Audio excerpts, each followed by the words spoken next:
So good afternoon everyone. Let's start our daily class lecture on the current affairs. So we have 13 topic to discuss one by one.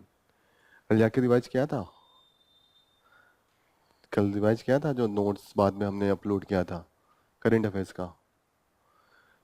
एक group बना है उस पे soft copy upload किया था. वो देखा था आपने? वो डेली बेसिस पे एक बार स्क्रॉल करके देखिए. जो हम लोग यहाँ पे डिस्कस करेंगे सेम चीज वहां पे होगा. तो एक बार रिवाइज कर लेने से वो चीजें दोबारा दिमाग में हो जाती हैं. Okay. So the first topic we are going to discuss is the boys infected with the Nipah. Nipah क्या होता है? वायरस है. इसके कई सिम्पटम है. बुखार भी उसमें से वन ऑफ द सिम्पटम. ये वायरस है and we will study about this. तो ये एक पार्ट होगा जीएस पेपर 3. ये गलत लिखा है. GS paper 3 basic science, science and technology GS paper 3 mains वाले में है. Okay. Then we will see the ED makes third arrest to the raid. तो अभी देख रहे हैं कि कंटिन्यूसली पेपर लीक हो रहा है, ये चीजें हो रही है. तो एक और लीक यहाँ पे हुआ है, उसमें भी अरेस्ट हो रहा है. ये राजस्थान का एलिजिबिलिटी टेस्ट है. Okay. Then we will see that the opposition leader slams order to eateries. Eateries का क्या मतलब होता है? जगह जगह जो ढाबे होते हैं वो उसको ईटरीज कहते हैं, जहाँ आदमी रास्ते में चलते वक्त रोक के खाता है ड्यूरिंग द पर्टिकुलरली. ये जब कांवड़ यात्रा होती है जो यूपी एंड बिहार में, तो वहां पे एक मैटर है. तो ये कम्युनलिज्म से एसोसिएटेड है. जीएस पेपर 1 में communalism is a topic. Under that we will study that. Okay. Then we will see that the left has critical role in creating second republic of India. तो ये उस दिन हम लोगों ने पढ़ा था वो योगेंद्र यादव का. तो योगेंद्र यादव ने फिर कुछ अपना स्टेटमेंट दिया है. बस देखेंगे कि रिपब्लिक की जो हमारा रिपब्लिक फॉर्म ऑफ गवर्नमेंट है वो क्या होता है, एंड रिपब्लिक जो रिपब्लिकनिज्म जो होता है वो क्या होता है. ठीक है ना? तो जीएस पेपर 2 ये पॉलिटी का कॉन्सेप्ट है. After that we will see that the two different income test to decide the creamy layer among the OBC. Continuously Puja Khedkar को लेके जो कंट्रोवर्सी चल रही है उसमें यह है कि अभी तक यूपीएससी जो है क्लियर कट डिफाइन नहीं किया है कि व्हाट इज द ओबीसी का क्राइटेरिया क्या है. कभी आप जाएंगे तो देखा जाएगा कि वो बोलेंगे कि पेरेंट्स का लगेगा, कभी कहेंगे कि वेल्थ लगेगा, कभी कहेंगे इनकम लगेगा, कभी कहेंगे कि स्टूडेंट का भी इंक्लूड होगा. इनकम के बेसिस पे है ओबीसी, तो वो हम डिस्कस करेंगे. That will be part of GS paper 2 again. Okay. Then we will see that the CPCB ये पॉल्यूशन कंट्रोल के लिए बॉडी है एट द यूनियन लेवल पे. ओके. तो ये हमारा जो भी डिसीजन होता है, जो भी पेनल्टी इंपोज करना है, अगर कोई पॉल्यूशन कर रहा है या कोई भी इन्वायरमेंट से रिलेटेड ऐसा चीज कर रहा है जिससे इन्वायरमेंट को निगेटिव इंपैक्ट होगा, तो ये बॉडी डिसीजन लेती है, पेनल्टी लगाती है. एक तरीके से ये रेगुलेटरी बॉडी है. तो it will be part of GS paper 3, environment से रिलेटेड है. Okay. Then we will see that the all things use jumbo feast and the crowd.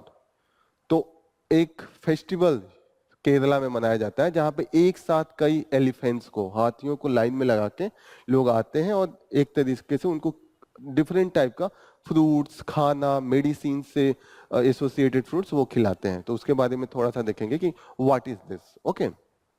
तो आर्ट एंड कल्चर का पार्ट होगा जीएस पेपर 1. कितने paper होते हैं UPSC में? 11. कौन कौन? किसका?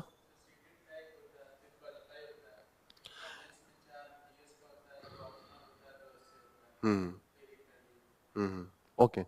तो 4 जो जीएस पेपर है, जीएस पेपर 1, 2, 3, 4 मेन वही होते हैं. फिर 2 ऑप्शनल आपने बताया और एक एसए का पेपर होता है. यही मेन 4, 2, 6, 1, 7 इसी के बेसिस पे सिलेक्शन होता है. ये 7 पेपर है. प्रीलिम्स में तो सिर्फ क्वालिफाइंग होता है कि आप मेंस में लिखेंगे, उसके बाद आपका डिसीजन लिया जाएगा. मेन जो होता है 7 पेपर. तो जीएस पेपर 4 जो हम कंटिन्यूअसली अपने लेक्चर में करंट अफेयर्स में पढ़ते हैं, ऑप्शनल आपको अलग से पढ़ना होगा.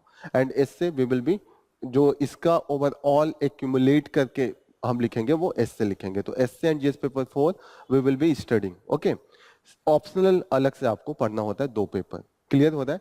2 पेपर क्वालिफाइंग होता है. एक लैंग्वेज, एक जैसे हिंदी एंड इंग्लिश जो नॉर्मल हम लोग लेते हैं, लेकिन वो डिसाइड हो जाता है कि अगर आप रीजनल लैंग्वेज भी लेना चाहते हैं तो हिंदी की जगह पे रीजनल लैंग्वेज आप ले सकते हैं. तो वो कंपलसरी होता है. उसमें सिर्फ क्वालिफाइंग मार्क्स होता है 1/3. जैसे सीसैट होता है सेम वैसे ही होता है.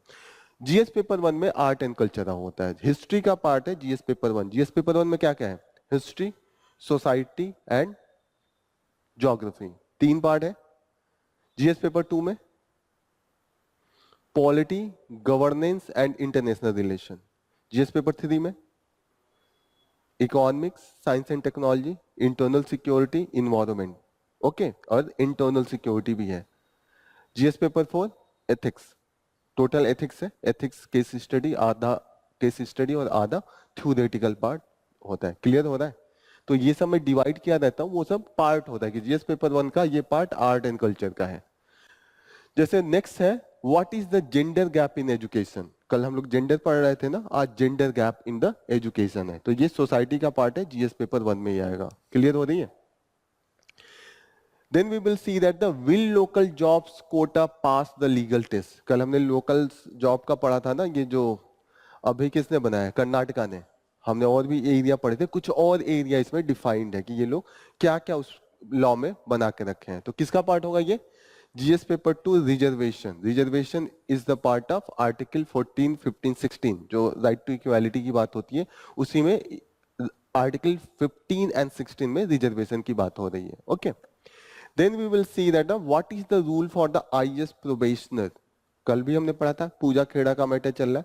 अब प्रोबेशन का क्या पार्ट होता है? Probation, what is the probation? Training period, उस समय ट्रेनिंग होती है 2 इयर्स एंड फर्दर एक्सटेंड किया जाता है। तो उस समय क्या क्या डिसिप्लिनरी एक्शन ले सकते हैं, क्या है ये टोटल पार्ट, ये पढ़ेंगे। This will be part of GS paper two. Civil services, GS paper two में जो गवर्नेंस है उसमें सिविल सर्विसेज एक अलग से टॉपिक है, ठीक है। Then we will see that a digital storm. कल हमने देखा था ना कि परसों ग्लिच आ गया था, पूरा एयरपोर्ट का जो सर्विस था बंद हो गया था, बैंकिंग सर्विसेज बंद थे, और भी जितने भी जहां पे भी डिजिटल सॉफ्टवेयर का यूज था माइक्रोसॉफ्ट का, वो सब चीजें कल ठप्प पड़ गई थी। तो उसी पे है कि ये कैसे साइबर सिक्योरिटी को लेकर लोग कह रहे थे कि साइबर अटैक है, साइबर अटैक है, लेकिन साइबर अटैक नहीं था, थोड़ा सा अपडेट किया था सॉफ्टवेयर को, वो था। तो इसके बारे में थोड़ा सा दिया हुआ है, उसको हल्का सा जानेंगे। After that we will see that spring of the patriarch. What is this?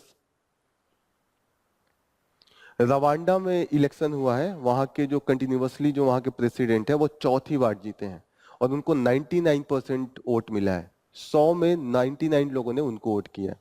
तो वो देखेंगे कि क्या चल रहा है, कंटिन्यूअसली 4 टाइम है, and how he came into the power and what is the reason behind his being into the power. Okay, then we will see that the Zika infection continuously Kerala and southern state में ये news में है। तो थोड़ा सा इसका basic जानेंगे, what is the Zika infection। तो एक हमने देखा है कि एक है निपा और ये है जीका, ठीक है।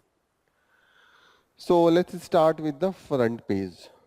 पहला पेज है बांग्लादेश में कंटिन्यूअसली जो अनरेस्ट चल रहा है, वहां पे प्रोटेस्ट चल रहा है। कल पढ़ा था, क्या रीजन था?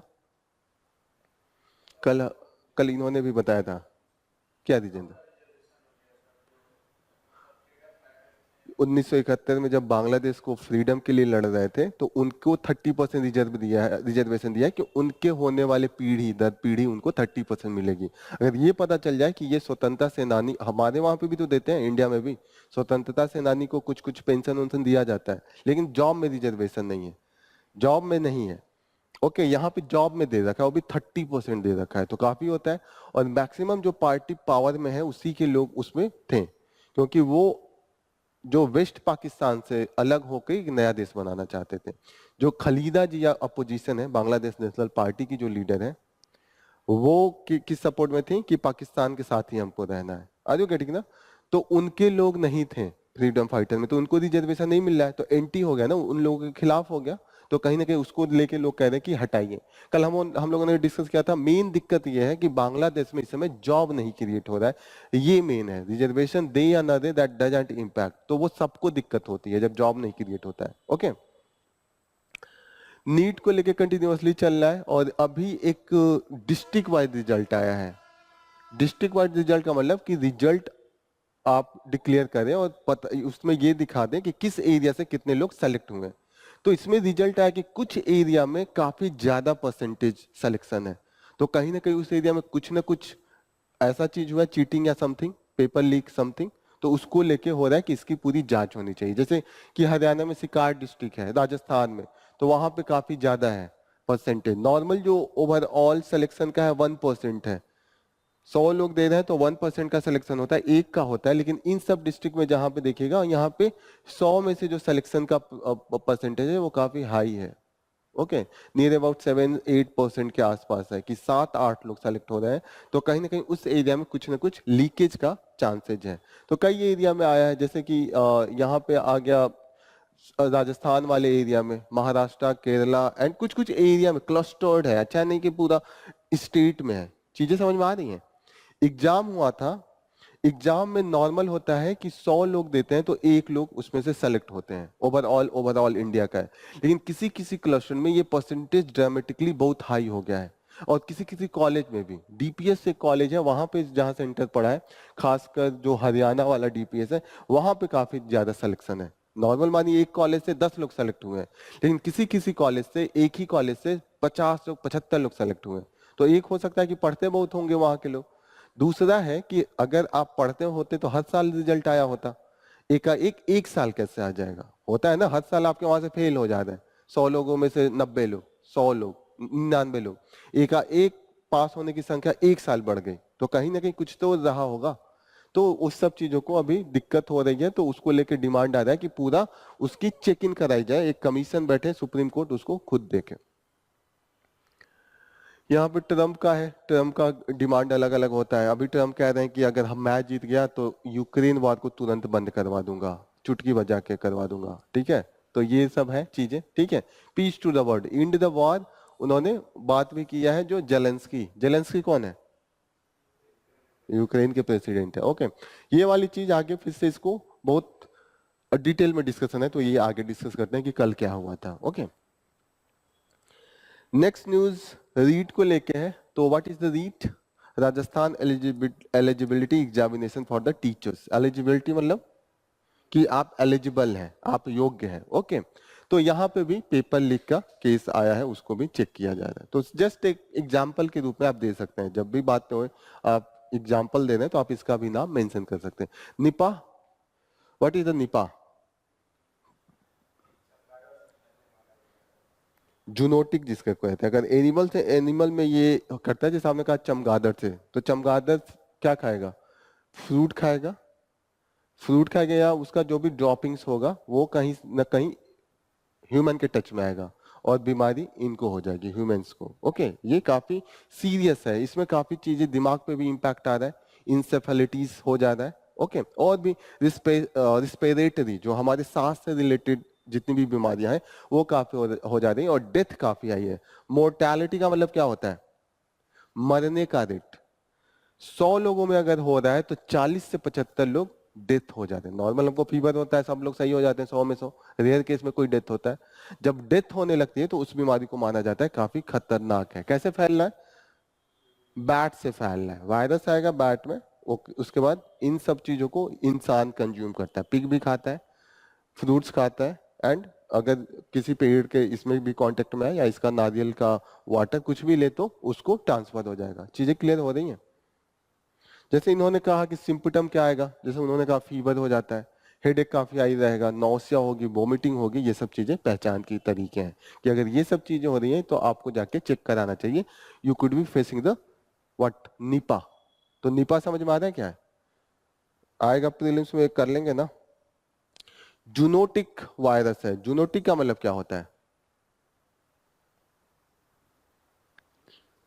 जूनोटिक का मतलब होता है जूलॉजी पढ़ा है? जूलॉजी, जूलॉजी में क्या पढ़ते हैं? जानवरों के बारे में। तो ये एनिमल से ह्यूमन में फैलता है, इसीलिए उसको जूनोटिक कहते हैं। This from the animals to the human. Bat से हो रहा है ना, चमगादड़, फ्रूट खाने वाला चमगादड़। क्लियर हो रहा है? तो ये जूनोटिक डिजीज है, ये लिख के रखिएगा, पूछ सकता है।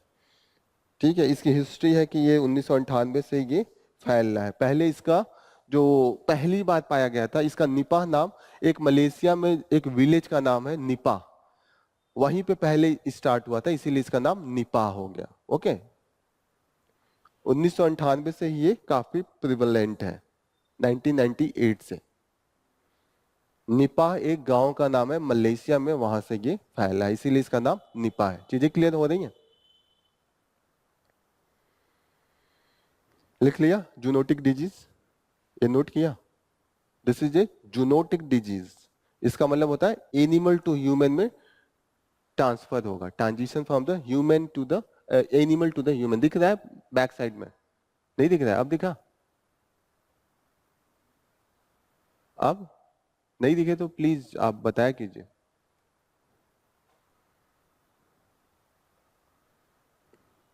दिखा? क्लियर है?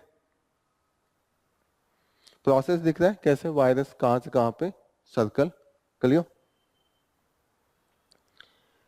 Next news, opposition leader slams. Slams का मतलब क्या होता है? स्लैम यहां पे लिखा है, स्लैम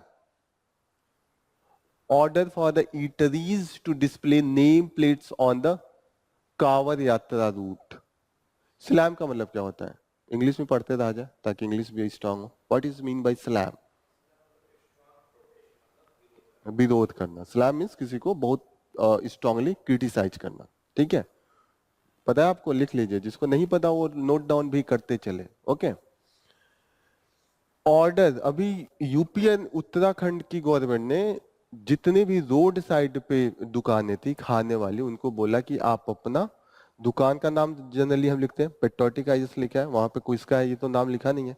नीचे आप लोग देखते होंगे कई शॉप हैं, सबके लिखे हुए हैं कि दिस इज द, मतलब ये पर्टिकुलर शॉप है राजवंशी हॉस्पिटल, कहीं नाम लिखा है उसके ओनर का नहीं। लेकिन इन्होंने कहा है कि ओनर का नाम क्लियर कट आप लिखा कीजिए बड़े बड़े अक्षरों में। अब इससे ये होगा कि एक क्लियरिटी से पहचान हो जाएगा कि कौन हिंदू है कौन मुसलमान है। अब जो लोग जाएंगे तो वो देख के हिंदू के वहां खाएंगे, ऐसा अपोजिशन बोल रहा है। ओके, तो कहीं ना कहीं ये भेदभाव को बढ़ाने वाला है। मतलब एक नॉर्मली यू शुड, आप दुकान में जाए तो अच्छा प्रोडक्ट होना चाहिए। अगर आप जात धर्म देख के करने लगे तो कहीं ना कहीं this is not good for a society. कहीं ना कहीं अगर केवल एक ही, अगर एक ही तबका एक ही के पास जाने लगे, फिर धीरे धीरे लोग कास्ट के नाम लिखना स्टार्ट करेंगे, एक कास्ट वाला बस एक कास्ट हो जाएगा, आगे करेंगे ना, ऐसे डिवीजन हो जाता है सोसाइटी में। तो कहीं ना कहीं इसका अपोजिशन क्रिटिसाइज कर रहा है कि ये सब चीजें नहीं होनी चाहिए। वो लोग पूछ रहे हैं कि यही आपका विकसित भारत है कि आप नाम लिखवा रहे हैं, नेम प्लेट्स लिखवा रहे हैं? दिस इज द थिंग, ये कंट्रोवर्सी है। ठीक है ना? ये कहाँ पे आ जाएगा? जब भी आपको जीएस पेपर 1 में एक टॉपिक है कम्युनलिज्म, वहां पे आपको एग्जाम्पल देना हो तो आप ऐसे चीजों को दे सकते हैं कि ऐसी ऐसी चीजें कम्युनलिज्म को बढ़ावा देती है, भेदभाव को बढ़ावा देती है। Okay, next news that we are going to take is, हाँ यूपीएससी, काफी न्यूज में तो यूपीएससी से रिलेटेड कई न्यूज है। जैसे एक न्यूज ये है कि इनको एक तरीके का फिजिकल डिसेबिलिटी है तो इनको नहीं दे रहे हैं आईएएस का। और दूसरे को जो पूजा खेड़कर है, इनका 90% से ज्यादा है, ये उठ भी नहीं पाते हैं। और एक आदमी जो गाड़ी चला रहा है पूरा घूम घाम रहा है, उसने अपना नकली बनवा के दिया, फिर भी उसको दे दिया क्योंकि ऊपर से उसका प्रेशर था।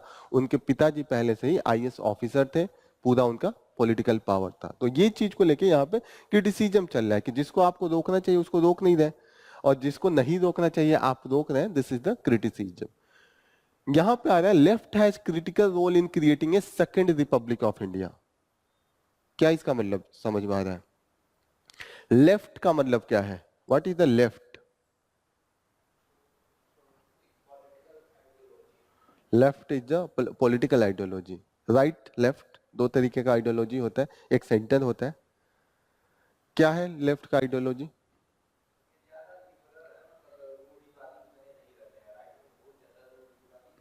हम्म, ओके। लेफ्ट राइट का जो ये आइडियोलॉजी स्टार्ट हुआ, ये फ्रेंच रिवॉल्यूशन से स्टार्ट हुआ। फ्रेंच की क्रांति पढ़ा होगा बचपन में, फ्रेंच फ्रांस की क्रांति पढ़ा है कभी? दिमाग में आ रहा है? French revolution. तो फ्रांस की जब क्रांति चल रही थी तो वो लोग राजा के खिलाफ रिवोल्ट क्रांति कर दिए कि राजा को हटा के लोगों का रूल आएगा। पहले राजवाड़ा होता था ना, अभी 50 60 70 80 साल पहले भी राजवाड़े थे इंडिया में। आप लोग पढ़ते होंगे कि हमारे वहाँ के राजा साहब ये हैं, कुशीनगर के राजा साहब आरपीएन सिंह, यहाँ के राजा साहब वीर बहादुर सिंह, कोई कोई है ना एकदम राजा साहब लोग अभी भी। तो पहले राजवाड़ा था, राजा लोग थे, तो एक राजा हो जाता था, वही सबको डिसीजन लेता था। जैसे आजकल प्राइम मिनिस्टर चीफ मिनिस्टर होते हैं ना, तो उनको हम लोग बदल देते हैं। हम लोग सबसे बड़े हो गए ना, हम लोग के सामने वो लोग वोट मांगने आते हैं, हम चाहते हैं 5 साल बाद किसी को भी बदल सकते हैं वोट देके। आम आदमी सबसे बड़ा है। लेकिन उस समय राजा होता था, उसी का बच्चा होगा तो वो राजा होगा, कोई और राजा नहीं बन सकता है, और उनके दया पात्र पे रहते थे। तो हमने हटा के प्रजातंत्र ला दिया कि प्रजा अपने में से चुन के किसी को भी भेजेगी, वो गरीब भी हो सकता है, अमीर भी हो सकता है, कोई भी हो सकता है, वो प्रजा के डिसीजन पे उसका गद्दी मिलेगा। क्लियर है ना? चीजें समझ में आ रही हैं? जो फ्रेंच रिवॉल्यूशन में फ्रेंच के लोगों ने राजा के खिलाफ विद्रोह कर दिया कि अब लोगों का राज चलेगा। ओके, ऐसे केस में वो लोग लगे कॉन्स्टिट्यूशन लिखने, संविधान लिखने कि किस आधार पर वो राज्य चलेगा। राज्य लगने के लिए एक रूल ऑफ लॉ होना चाहिए ना। पहले राजा जो बोल दे वही लॉ होता था। अब राजा को जब हटाएंगे तो एक कानून होना चाहिए ना। आदमी अच्छा भी हो सकता है, बुरा भी हो सकता है, लेकिन लॉ लिखा जाएगा तो वो हमेशा फॉलो करना पड़ेगा। ऐसे आप बिना लॉ के किसी को राजा बना देंगे तो वो मन का मर्जी चलाएगा। अच्छा आदमी हुआ तो बढ़िया राज चलेगा, अगर बेकार आदमी हो गया तो प्रजा बेहाल होगी। लेकिन अगर लॉ लिख देंगे तो उसको फॉलो करना पड़ेगा, वो आम जनता के विल को, इच्छा को दिखाएगा। चीजें समझ में आ रही हैं? तो फ्रेंच रिवॉल्यूशन में जो वहां के रिवॉल्यूशनरी थे, क्रांतिकारी लोग, जैसे इंडिया के क्रांतिकारी कौन है, भगत सिंह, चंद्रशेखर आजाद, नाम सुना होगा ना ये लोगों का। तो वैसे वहां के जो क्रांतिकारी लोग थे उन्होंने अपना एक अलग कमिटी बनाया कि कॉन्स्टिट्यूशन लिखेंगे।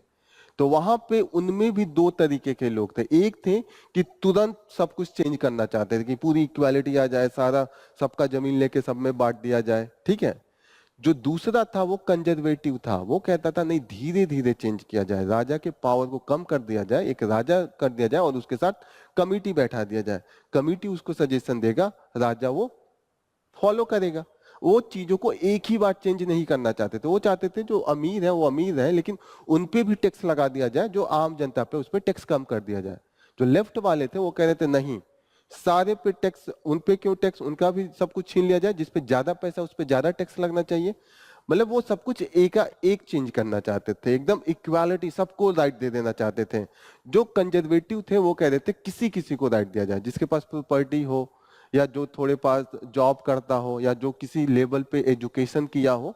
लेकिन जो लेफ्ट थे वो कह रहे थे नहीं, जो भी 18 साल के ऊपर है उसको वोटिंग राइट हो जानी चाहिए। जैसे अपने वहां है ना, वोटिंग राइट फॉर एवरीवन। यहाँ पे ऐसा तो है नहीं कि आपका बीए पास हो तो दे सकते हैं या एमए पास हो, यहाँ पे सबको 18 साल से ऊपर है दे सकता है। और यहाँ पे ऐसा नहीं कि आपके पास प्रॉपर्टी है तो आप ज्यादा वोट दे सकते हैं, और जो जिसके पास कोई प्रॉपर्टी नहीं है उसका जीरो। सबका वोट एक ही काउंट होता है, वो अंबानी जी हो या वो योगी जी हो, मोदी जी हो, हम हो, आप हो, कोई भी हो, रिक्शा पुलर हो, कोई भी। क्लियर हो रहा है? तो लेफ्ट वाले लोग लेफ्ट साइड में बैठते थे, जैसे यहाँ है राइट और ये लेफ्ट। तो जो आइडियोलॉजी में काफी एक सब कुछ चेंज करना चाहते थे वो लेफ्ट में बैठते थे, तब से इसको लेफ्ट आइडियोलॉजी कहा जाता है। और जो लोग कंजर्वेटिव थे, धीरे धीरे चेंज करना चाहते थे, पुरानी चीजों को लेके हल्का हल्का चलना चाहते थे, वो लोग राइट में बैठते थे, इसीलिए इसको राइट कहा जाता है। समझ में आ रहा है क्यों लेफ्ट और राइट आप लोग हमेशा सोचते होंगे कि लेफ्ट पार्टी है बीजेपी, राइट पार्टी है, ऐसा कहा जाता है ना, कि ये सब चीजें इसी से है। कांग्रेस सेंटर पार्टी है, सेंटर उस समय नहीं था, सेंटर तब बना दिया गया जो ऐसा पार्टी जो इसको भी थोड़ा फॉलो करो, इसको भी थोड़ा फॉलो करे। जैसे कभी कभी वो कहे कि ठीक है धर्म भी रहना चाहिए, फिर कहे कि धर्म को इतना ज्यादा नहीं रहना चाहिए कि वो एकदम हर चीज में सवार हो जाए, तो वो सेंटर में हो जाए। जैसे इंडिया में कांग्रेस को कहा जाता है सेंटर है, वो ना लेफ्ट की तरफ जाती है ना राइट की तरफ जाती है, वो बीच में अपने आप को बना के रखती है। लेफ्ट पार्टी जैसे कम्युनिस्ट पार्टी ऑफ इंडिया है, केरला में इस समय रूल है, वो लोग लेफ्ट है। क्लियर हो रही है चीजें? तो ये कह रहे हैं कि लेफ्ट जो है वो सेकेंड रिपब्लिक ऑफ इंडिया बना सकता है। पहला 1947 में आया तो रिपब्लिक हमने बना, फिर धीरे धीरे डिस्टॉर्शन होने लगता है, जो आइडियोलॉजी थी वो नहीं थी। जैसे हम लोगों ने जब आजादी ली तो सपना देखा था अब तो आजाद हो गए, अंग्रेज चले गए, सब कुछ बढ़िया कर देंगे, एकदम सब में सबको जॉब मिलेगा, सब लोग बराबर हो जाएंगे, कोई ऊंच नीच नहीं रहेगा, सपना देखा था। लेकिन वो सपना साकार नहीं हुआ, कहीं ना कहीं उससे डिस्ट्रॉय होने लगा, थोड़ा डिस्टॉर्ट होने लगा। और हम अभी देखें, इनका कहना है, मैं नहीं बोला हूं, ये कह रहे हैं कि 2019 में ये चीजें जो डिस्ट्रक्शन थी, जो डेविएशन थी, वो हाईएस्ट लेवल पे चली गई। 2019 में जब बीजेपी की रूल आई और उन्होंने काफी ज्यादा मेजोरिटी से करा, तो कहीं ना कहीं बीजेपी स्ट्रॉन्ग राइट की तरफ जाने लगी, कम्युनलिज्म एंड जो रिलीजियस अफेयर्स होता है उसको बढ़ाने लगी, ये बोल रहे हैं। तो ये कह रहे हैं कि लेफ्ट ऐसा कर सकता है कि ये जो चीजें हैं, जो जातिवाद है या धर्मवाद है, इसको हटा के लेफ्ट इक्वालिटी की बात करता है, वो इक्वालिटी प्रमोट करके एक नया सपना में इंडिया को फिर से ले जा सकता है। Are you clear? मतलब ये क्या कहना चाहते हैं, समझ में आ रहा है? तो इन्होंने कहा कि सेकेंड रिपब्लिक स्टार्ट हो सकती है, एंड रिपब्लिकनिज्म यहाँ पे लिखा है about the creating the community of equal citizenship. ये कहना क्या है रिपब्लिकनिज्म? यहाँ पे है republicanism about the creative community of equal citizen, कोई ऊंच नीच, कोई बड़ा छोटा कोई नहीं। जैसे इनका ये कहना है कि अभी हम जो खासकर जो माइनॉरिटी है, मुस्लिम माइनॉरिटी, उनके खिलाफ काफी एक सेंटीमेंट बना दिया गया है कि इनके एक खिलाफ एक निगेटिव सेंटीमेंट बना दिया गया है। ऐसे सोसाइटी में जो सिटीजन्स की इक्वालिटी है वो इक्वल नहीं रही है, किसी एक तबके को के खिलाफ काफी कुछ मतलब अगेंस्ट में चीजें चली गई हैं। आर यू गेटिंग ना? तो कह रहे हैं कि चीजें जो चीज नॉर्मल होनी चाहिए वो अब नॉर्मल नहीं रही। जो सपना हमने देखा था कि सब इक्वल होंगे, वो चीजें अब नहीं दिख रही हैं। एक ऐसी पार्टी आ गई है जो चाहते हैं कि एक को ऊपर करके दूसरे को नीचा दिखा दिया जाए, या एक का राज करके दूसरे को उसके अंडर में लाया जाए। ये एक रिपब्लिक में नहीं होना चाहिए। रिपब्लिक में एवरीवन इज इक्वल। इनका मानना है कि जैसे अगर किसी को सजा देना है तो वो पुलिस देना, कोई लोग मिलके झुंड में क्यों दे। जैसे आजकल लिंचिंग कॉमन हो गया, तो वो कह रहे हैं कि लिंचिंग टाइप की चीजें नहीं होनी चाहिए, क्योंकि मॉब जो होता है वो सही से नहीं डिसीजन ले पाता है। जैसे कई अभी आप देखिएगा डेथ हो जाता है लोगों का, बाद में पता चलता है कि वो कर ही नहीं रहा था। आगे कटिंग ना, तो वो सब चीजें बाद में जान वापस नहीं लाया जा सकता है। अगर जुडिशरी जाएगी तो जुडिशरी चीजों को देख समझ के प्रूफ के दाम पे वो सब चीजें करती है। आगे कटिंग ना, जैसे मानिए आप कहीं फैला दे कि इन्होंने गाय का मांस खाया है या लिया है गाय के, वो कर रहे हैं, लेकिन र्यूमर हो, आपने उनको मार दिया, लेकिन बाद में पता चले नहीं वो तो बकरी का मांस था, तो क्या वो जान वापस आ जाती है? नहीं आ पाती ना। लेकिन अगर कोर्ट डिसीजन लेगा तो कोर्ट पूरा प्रूफ देगा कि आपने किस आधार पर बोला। ओके, लॉ क्या है, मतलब वो देखेगा ना लॉ में, अगर गौ हत्या है तो उसपे कितना सजा मिलना चाहिए, 2 महीना, 4 साल, 5 साल, तो उस अनुसार उनको सजा मिलेगी। बट द मॉब वायलेंस होती है वो बिना डिसीजन के। हो सकता है ना कि मेरा किसी से दुश्मनी हो, मेरे पड़ोसी से, मैं हिंदू हूं और वो मुसलमान हूं, मेरा मेरा जमीन का झगड़ा हो, लेकिन मैं उससे बदला लेने के लिए उस गांव में अगर हिंदू ज्यादा रह रहे हो, एक दिन मैंने सुबह उठ के सबको भड़का दिया, अरे इसके वहां तो ये बन रहा है। अब लोगों ने न जाना न समझा, इमोशनली होके they start the beating the person, और उसका डेथ हो गया। बाद में पता चला कि अरे नहीं था ऐसा, इसका तो जमीन का लड़ाई का झगड़ा था, और पर्सनल चीज को इसने पब्लिक बना दिया। आर यू गेटिंग ना? रिपब्लिकनिज्म का मतलब समझ में आ रहा है ना, इक्वल सिटीजनशिप की एक। इंडिया क्या है? रिपब्लिक है। हम लोग कॉन्स्टिट्यूशन का प्रियम्बल पढ़ रहे थे, उसमें क्या था? इंडिया का नेचर क्या था? उसमें था ना sovereign, secular, socialist, democratic Republic. India का नेचर क्या है? कॉन्स्टिट्यूशन में साफ साफ लिखा है हमारे प्रियम्बल में, इंडिया का नेचर जो है वो सोवरिन। सोवरिन का क्या मतलब हुआ? कि हम किसी के इन्फ्लुएंस में नहीं है। इंडिया एक स्वतंत्र देश है, ऐसा नहीं है कि ये यूएस, रसिया या किसी के अंडर में काम करता है। तो इंडिया का जो नेचर है वो सोवरिन, सेक्युलर। सेक्युलर का मतलब, हाँ, मतलब जो भी रिलीजन है उसको स्टेट इक्वली देखेगा, और स्टेट का अपना कोई रिलीजन नहीं होगा। स्टेट नहीं बोलेगा कि इंडिया इज द हिंदू राष्ट्र या मुस्लिम राष्ट्र, इस्लामिक रिपब्लिक। जैसे है ना Pakistan, Islamic Republic of Pakistan वो लिखते हैं, इस्लामिक रिपब्लिक ऑफ ईरान लिखते हैं। उनका नेचर ही है स्टेट का कि इस्लामिक है। लेकिन इंडिया का स्टेट का नेचर सेक्युलर है, ये किसी धर्म को अपनाएगा नहीं, लेकिन सारे धर्म को इक्वली ट्रीट करेगा। अगर आपको वो पैसा देगा कि आप हज पे जाए, तो इनको पैसा देगा कि ये अमरनाथ घुमाए, इनको पैसा देगा कि अमृतसर घुमाए। जो रिलीजन जिसको होगा सबको इक्वली ट्रीट करेगा। That is the secular, sovereign, secular, socialist.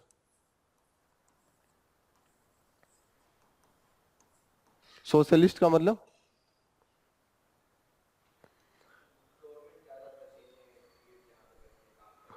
Government ऐसा सिचुएशन बना के रखेगा कि ऐसा ना कंडीशन आ जाए कि किसी के पास इतना पैसा, इतना धन, इतना जमीन आ जाए कि वो दूसरे को कुछ समझे ही नहीं। हर आदमी के पास रहने और जीने के लिए सफिशिएंट साधन हो। Equality of opportunity government state provide करेगा। किसी के कंसंट्रेशन ऑफ वेल्थ नहीं होने देगा। अंबानी कितने भी अमीर हैं, लेकिन उनका भी लिमिट है कि उतना ही जमीन खरीद सकते हैं। एक है ना सीलिंग है, अंबानी के पास इतना पैसा है कि वो पूरे यूपी का जमीन खरीद ले, फिर हम कहाँ देंगे? तो स्टेट ने रूल लगा रखा है कि इतने ज्यादा जमीन के बाद आप अपने नाम पे नहीं खरीद सकते। वो स्टेट को उसको ट्रस्ट बनाना पड़ेगा। ट्रस्ट का मतलब होता है वो वेलफेयर के लिए है, आपके पर्सनल नाम से नहीं है। होता है ना, ये रूल है, एक सीलिंग होता है कि बियॉन्ड दैट लिमिट कोई आदमी जमीन नहीं खरीद सकता है।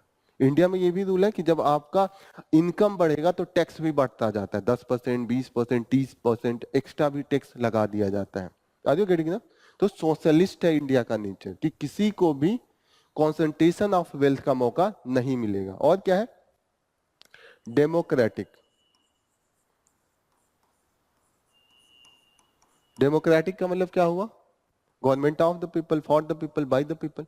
यहाँ पे गवर्नमेंट लोगों के द्वारा बनाया जाएगा, लोगों में से अपने से चुन के बनाया जाएगा, और जो चुन के गवर्नमेंट बनेगा वो लोगों के लिए काम करेगा। इसलिए कहते हैं गवर्नमेंट ऑफ द पीपल, मतलब गवर्नमेंट लोगों का होगा। Government of the people, for the people मतलब लोगों के लिए होगा, एंड बाय द पीपल मतलब लोगों के द्वारा होगा। मतलब लोगों में से ही चुन के जाएंगे, लोगों द्वारा चुन के जाएंगे, और वो जाके जो काम करेंगे वो लोगों के लिए काम करेंगे। And Republic. रिपब्लिक का मतलब क्या हुआ? ये फिर हम लोग पढ़ेंगे, जब प्रियम्बल पढ़ेंगे तो पढ़ेंगे, लेकिन आज मैं समझा दे रहा हूं क्योंकि वहां पे है। रिपब्लिक का मतलब होता है दो तरीके का डेमोक्रेसी हो सकता है। इंग्लैंड में डेमोक्रेसी है, लेकिन वहां पे देखिएगा अभी भी राजवाड़ा है, वहां की रानी है, राजा है, अभी मरी थी रानी, लोग हम लोग भी शोक मना रहे थे। मना रहे थे कि नहीं? क्यों मना रहे थे? फालतू का मना रहे थे, हमसे क्या लेना है, वो तो वहां की है। हाँ हाँ। लेकिन वहां पे राजतंत्र था, मतलब है अभी भी, लेकिन राजा के पास पावर नहीं है। सारा जो पावर है वो इलेक्टेड गवर्नमेंट के पास होता है। राजा सिर्फ सिंबल में है। जैसे इंडिया में भी दो तरीके के हेड हैं, एक राष्ट्रपति हेड है, एक प्राइम मिनिस्टर हेड है। प्राइम मिनिस्टर के पास पावर नहीं है, अब प्राइम मिनिस्टर के पास पावर है, प्रेसिडेंट के पास कम पावर है। ऐसे ही वहां पे जो राजा है वो हेड है, लेकिन पावर सब पीएम के पास होता है जो इलेक्टेड होता है। सिंबल के रूप में बना के रखा है, सिंबल के रूप में उनके राजाओं ने खूब लंबे समय तक राज किया है, ये दिखाने के लिए कि हमने पूरे दुनिया पे राज किया है, तो उन्होंने बना के रखा है कि दुनिया को दिखाते रहे ये राजा है, देखो तुम पे भी राज किया, तुम पे भी राज किया। एक समय था ना Britain ruling across the world, India, Pakistan, सब जगह तो उन्हीं का रूल था। तो उनको दिखाना है कि नहीं कि सब हम सबको गुलाम बना के रखे हैं। तो ये सिंबॉलिक है। चीजें समझ में आ रही हैं? वहां पे डेमोक्रेसी है, राजा के पास पावर नहीं है। Government of the power, for the power, by the people. Government of the people, for the people, by the people वहां पे भी है, लेकिन वहां पे अलग से सिंबल के रूप में राजवाड़ा को जिंदा रखा है। राजा है, रानी है, वो बनते रहेंगे, उनके पास पावर कुछ नहीं रहेगा। जैसे अपने पास प्रेसिडेंट है ना, उनके पास ज्यादा पावर नहीं होता है, सारा पावर प्राइम मिनिस्टर के पास होता है। वहां पे भी प्राइम मिनिस्टर के पास सारा पावर होता है। चीजें क्लियर हो रही है?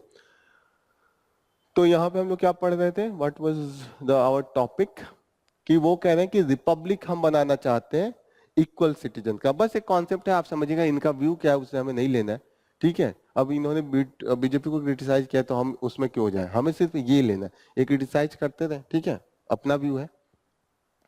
यहाँ पे देखिए ये कह रहे हैं two different income test to decide the creamy layer among the OBC candidate. इसका मतलब क्या हुआ? Two different income test. OBC का क्रीमी लेयर होता है, ये पता है क्रीमी लेयर क्या है? Creamy layer among the OBC candidate. OBC क्या होता है?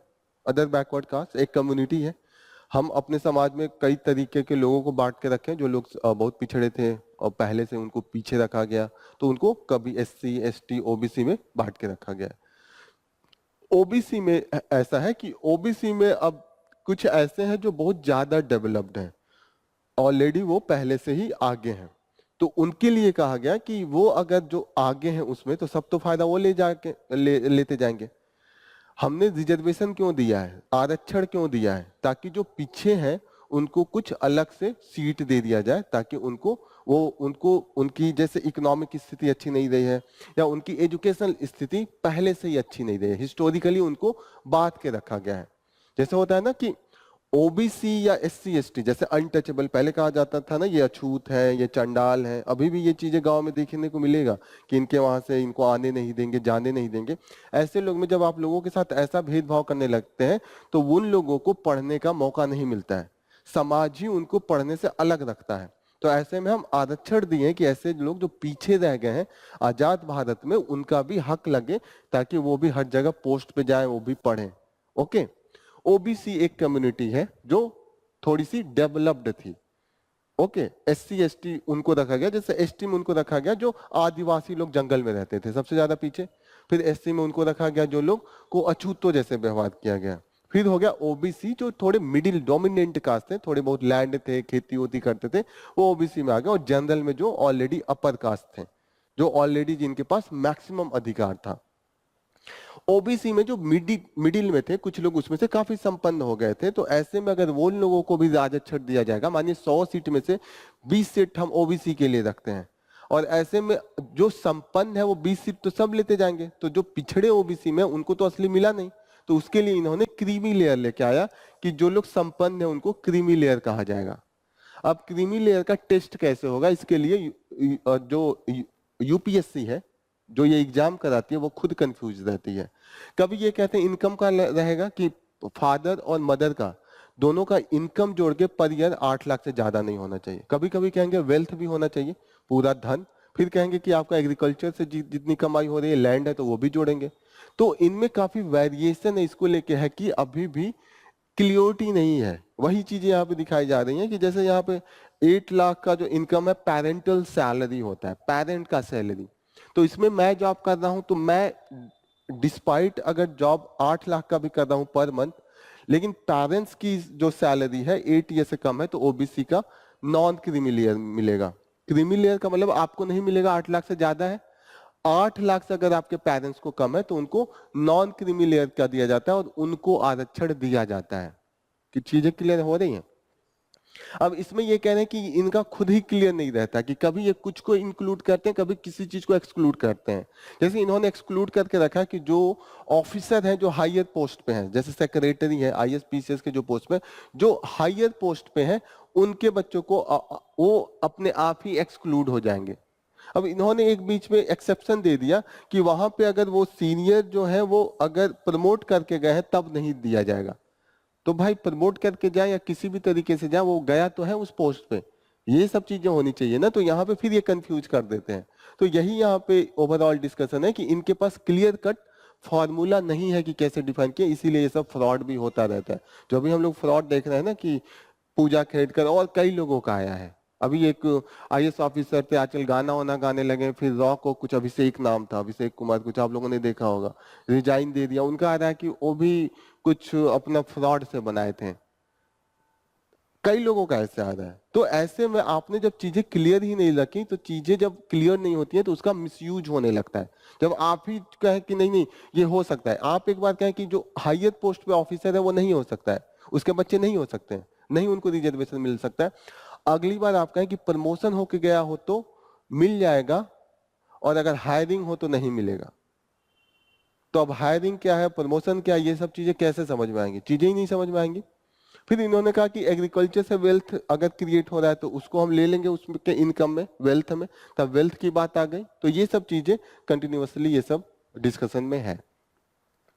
चीजें समझ में आ रही है कि क्या दिक्कत है? ये लोग क्लियर नहीं डिफाइन किए, इस बात को लेके चीजें दिक्कत में आ रही हैं। अब हम लोगों को क्या पता, जब हम लोग फॉर्म भरेंगे हम लोग कंफ्यूज रहते हैं।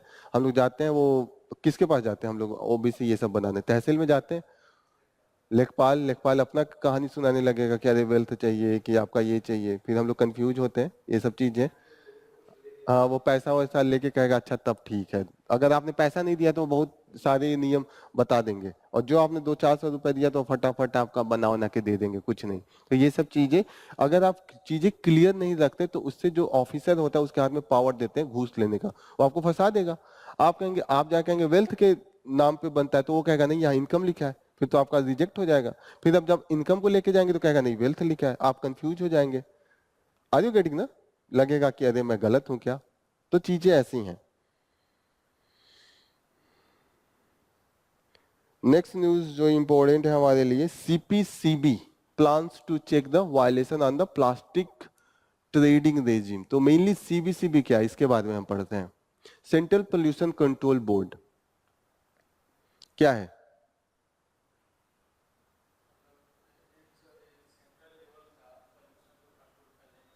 बॉडी है। Okay, good.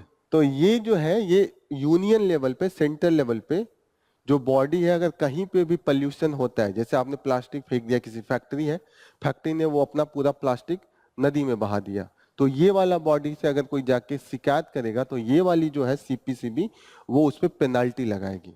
तो वो कंट्रोल करती है, वो चीजों को रेगुलेट करती है। तो ये जो बॉडी है इसके बारे में थोड़ा सा 2-3 लाइन आप लोग जान लीजिए कि किस एक्ट के द्वारा बना और इसके पास किसके अंडर में ये काम करती है। यहाँ पे है सेंट्रल कंट्रोल, ये स्टैट्यूटरी ऑर्गेनाइजेशन है। स्टैट्यूटरी ऑर्गेनाइजेशन का मतलब क्या होता है? लॉ के द्वारा बना गया है, लॉ के लिए बना गया। और जो लॉ है वो है, ये लॉ है यहाँ पे लिखा है water prevention and control of the pollution act. ये तो अलग से एक लॉ है, लेकिन इसको भी अलग से स्टैट्यूटरी बॉडी 1974 में बनाया गया था। वो ministry of forest environment forest and climate change एक मिनिस्ट्री है। मिनिस्ट्री के अंडर में ये काम करती है। चीजें समझ में आ रही है? मिनिस्ट्री है, मिनिस्ट्री के अंडर में होता है ना, हर एक मिनिस्ट्री के अंडर में कोई कोई बॉडी काम करती है, ठीक है। तो ये ministry of environment forest and climate change के अंडर में ये काम करती है। इसकी जो पावर है water prevention and control pollution act के अंडर में भी इसको पावर दिया गया है। चीजें समझ में आ रही हैं कि अगर कहीं पे भी पोल्यूशन हो रहा है, कोई जाके कोई नदी को पोल्यूट कर रहा है या कोई जाके कहीं फॉरेस्ट को काट रहा है, तो आप जाएंगे इस बॉडी के पास, आप जो भी मेल लिखेंगे, मैसेज लिखेंगे, ये बॉडी वहां पे जाके इन्वेस्टिगेट करेगी और पाएगी कि सच में वहां पे जंगल काट के लोग उसको, मतलब उससे क्लाइमेट को निगेटिव इंपैक्ट होगा तो वो उनको पेनाल्टी लगाएगी। या आपने देखा कोई कंपनी है जाके प्लास्टिक बहा रही है पानी में, या कोई कचरा अब नदी में, साफ नदी है उसमें बहा रहा है, तो ये वाली बॉडी जो है वो एक्शन लेती है। क्लियर? स्टैट्यूटरी बॉडी है, ये लॉ के द्वारा बनाया गया है और इसको डिफरेंट लॉ के अंडर में इसके पास पावर है टू इम्पोज द पेनाल्टी। चीजें समझ में आ गई?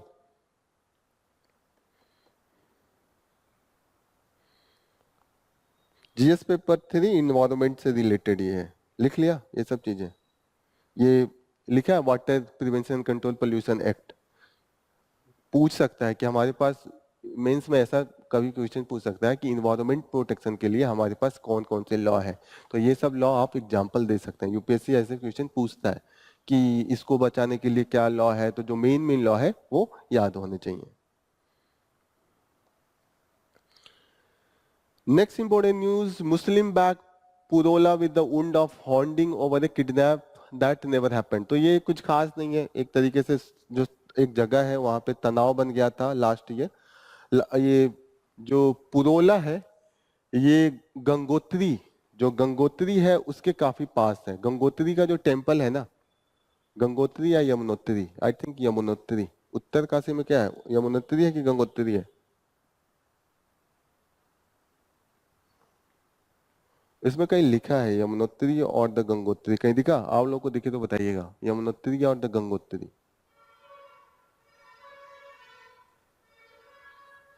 अच्छा यमुनोत्री है, ये है, ठीक है। उस टेम्पल के पास का एरिया है, वहां पे एक राइट विंग के जो लोग हैं उन्होंने एक अफवाह फैला। पहले तो ये सच लगा कि एक हिंदू लड़की को एक मुस्लिम ने क्या एबडक्ट कर लिया। एबडक्ट का मतलब क्या होता है? एबडक्ट बंधक बना लेना, उठा के ले जाना होता है ना। तो एबडक्ट कर लिया है। बाद में पता चला कि वो लड़की कुछ नहीं, टेलर का वो दुकान पूछ रही थी और वो सिर्फ बताने गया था लड़का। जुबैर शायद नाम था लड़के का, ठीक है। लड़के का नाम उबैद खान था और एक और लड़का था जितेंद्र सैनी। उन दोनों लोगों से नहीं होता कि कोई लड़की गई टेलर का दुकान नहीं पता है, पूछा, फिर वो साथ में चली गई। फिर अगले दिन सारे उस एरिया में जितने भी मुस्लिम्स थे उनके शॉप पे ये लगा दिया गया कि आप अगर अपना ये जमीन नहीं खाली करेंगे, घर नहीं खाली करेंगे तो आप लोग बचेंगे नहीं। तो इतना डर फैल गया कि कई लोगों ने अपना घर छोड़ छाड़ भी दिया। बाद में पता चला कि ये सिर्फ र्यूमर था, ये ऐसा नहीं था, एबडक्शन या कुछ ऐसा चीजें नहीं थी। और इसको लव जिहाद का नाम दिया गया था। लव जिहाद का मतलब आजकल, हाँ आप बताइए।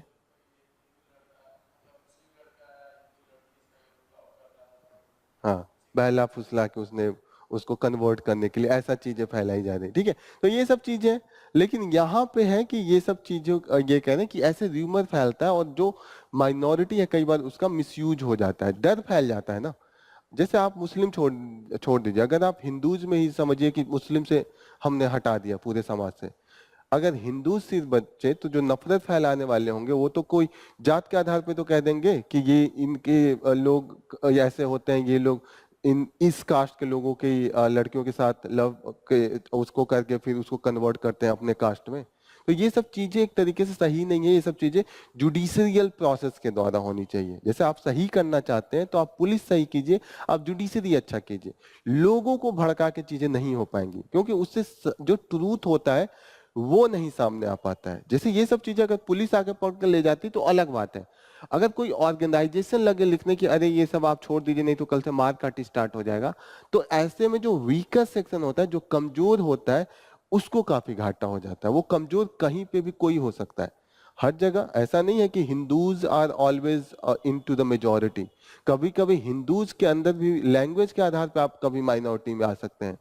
हो सकता है ना कि जैसे मराठी आप बोल रहे हो और कोई गुजराती बोल रहा हो, दोनों हिंदू हैं, लेकिन एक जगह मराठी माइनॉरिटी में आ जाएगा, एक जगह गुजराती माइनॉरिटी में आ जाएगा।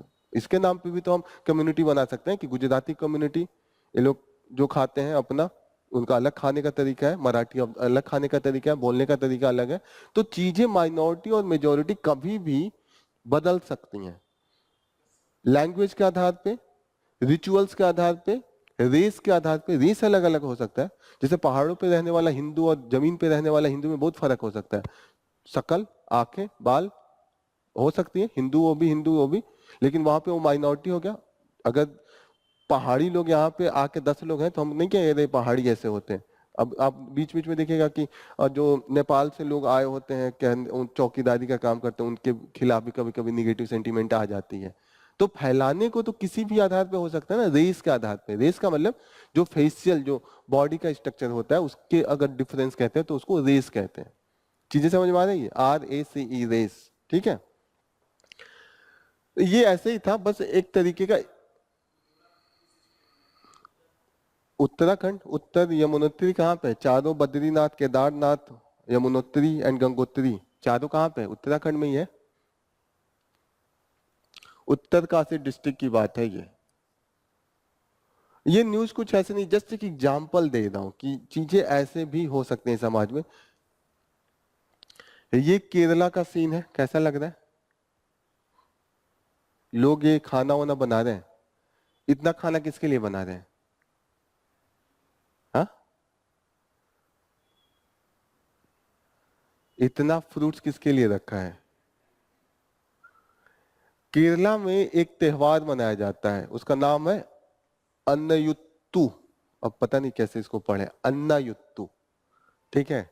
अन्नायुत्तु एक वहां का फेस्टिवल है केरला में, ओके। एंड इसको मनाया जाता है कि mainly rituals it is associated with the lord Ganesha, Ganesh ji से रिलेटेड है। नाम लिख लीजिएगा, अन्नायुत्तु। और कहाँ पे ये मेनली मनाया जाता है? थ्रिसूर डिस्ट्रिक्ट है वहां पे, थ्रिसूर। और किस महीने में मनाया जाता है? वहां का जो महीना है उसको कहते हैं करक्कीडक्कमन, करक्कीडक्कम।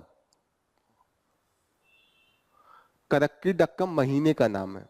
और किसके किसके बीच में आता है? मिड जुलाई एंड मिड अगस्त के बीच में ही आता है। होता है ना, जैसे हम लोग अपने लोकल लैंग्वेज में भी तो महीना, माह, पूस ये सब काउंट करते हैं, तो उनका भी स्टाइल है। करक्कीडक्कम एक महीने का नाम है उनका, होता है ना। जैसे जनवरी फरवरी तो ग्लोबल लेवल पे है, अपने अपने लोकल लोकल लेवल पे भी तो मंथ का नेम अलग अलग होता है। जैसे हम लोग यहाँ पे क्या, अभी सावन चलने वाला है, भादो, माघ, पूस ऐसे ऐसे बोलते हैं ना अपने वहां पे भी, चैत, वैसाख। तो इनका भी ये नाम है। नाम जो फेस्टिवल का है, जैसे हम लोग भी फेस्टिवल मनाते हैं, सावनी पूजा ये सब होता है, तो उनका भी है अन्न अन्नयुत्तु। अब इसमें क्या होता है कि एक साथ एलिफेंट को लोग खड़ा करा के ऐसे, और डिफरेंट तरीके का फ्रूट्स और खाना, मेडिसिन वाले फ्रूट सब लोग यहाँ पे ऑफर करते हैं ऐसे, ठीक है। एकदम बहुत भीड़ लगता है काफी उस दिन, और पूरा उस दिन पूरी प्रिपरेशन होती है, फ्रूट्स फ्रूट्स का पूरा ऐसे ऐसे खाना, इतने बड़े बड़े वो लोग मिल के बनाते हैं ये सब में, और इनको भर पेट खिलाया जाता है। मुझे डर लग रहा था इतने हाथी हैं, अगर चहलने लगे तब। तो मैंने आगे फोटो में देखा कि रेलिंग वेलिंग बनाया है, पैर में जंजीर लगाया है। तब मुझे लगा अच्छा ये बात है। पहले मैं ऊपर देखा तो कहा अरे इतना ज्यादा हाथी खड़े हैं तो करते कैसे होंगे, तो उनको रोकने के लिए प्रॉपर उन्होंने, वैसे मुझे लगा तोड़ ताड़ के चाहे तो आगे जा सकते हैं।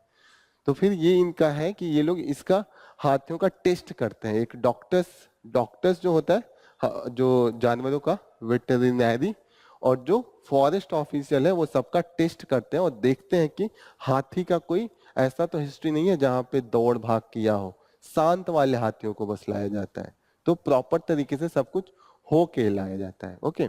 और ये मैक्सिमम कब से स्टार्ट हो गया? 1982 में एशियन गेम इंडिया में हेल्ड किया गया था, दिल्ली में था। और इन हाथियों को केरला और आंध्र प्रदेश के एरिया से हाथियों को बुलाया गया था प्रदर्शन में। नहीं होता है यहाँ पे गेम्स वोम्स होता है इंटरनेशनल लेवल पे, हम लोग कुछ कुछ फंक्शंस ये सब रखते हैं, तो उस समय हाथियों को बुलाया गया था। और ये हाथी जब वापस गए तो बड़े कमजोर और थके हारे बीमार हो गए थे, तो लोगों ने खिलाया था एक दिन प्रॉपर इन लोगों को। उसी समय से ये स्टार्ट हो गया कि हर साल उस दिन, जिस दिन 1982 में खिलाया था, उस दिन हमेशा खिलाते हैं। ये मास में खिलाने का हो गया। पहले ऐसे इंडिविजुअल खिलाते थे, ये त्योहार पहले से था, लेकिन एक साथ खड़ा करके खिलाने वाला 1982 से स्टार्ट हुआ, जब एशियन गेम्स का स्टार्ट हुआ था। ठीक है। Assortment of the fruit, assortment का मतलब क्या होता है? Group of different thing in the different type of the same thing. Assortment English लिख लीजिए, इंग्लिश में पढ़ते हैं ना आप लोग क्लास में। Assortment, assortment of the fruit. Assortment का मतलब होता है कि एक ही तरीके के चीज को एक टोकरी में या मिला के रख दिया जाए। ग्रुप ऑफ डिफरेंट थिंग, जैसे फ्रूट्स ही होगा लेकिन different type of the fruits हैं, है ना। उसमें आपको शुगर केन भी दिख रहा है, गन्ने का शुगर केन कहते हैं। हाँ हाँ, छठ में होता है। तो वहां पे हम सूर्य देव को ऑफर करते हैं, यहाँ पे हम डायरेक्ट एलिफेंट्स को ऑफर करते हैं। ठीक है।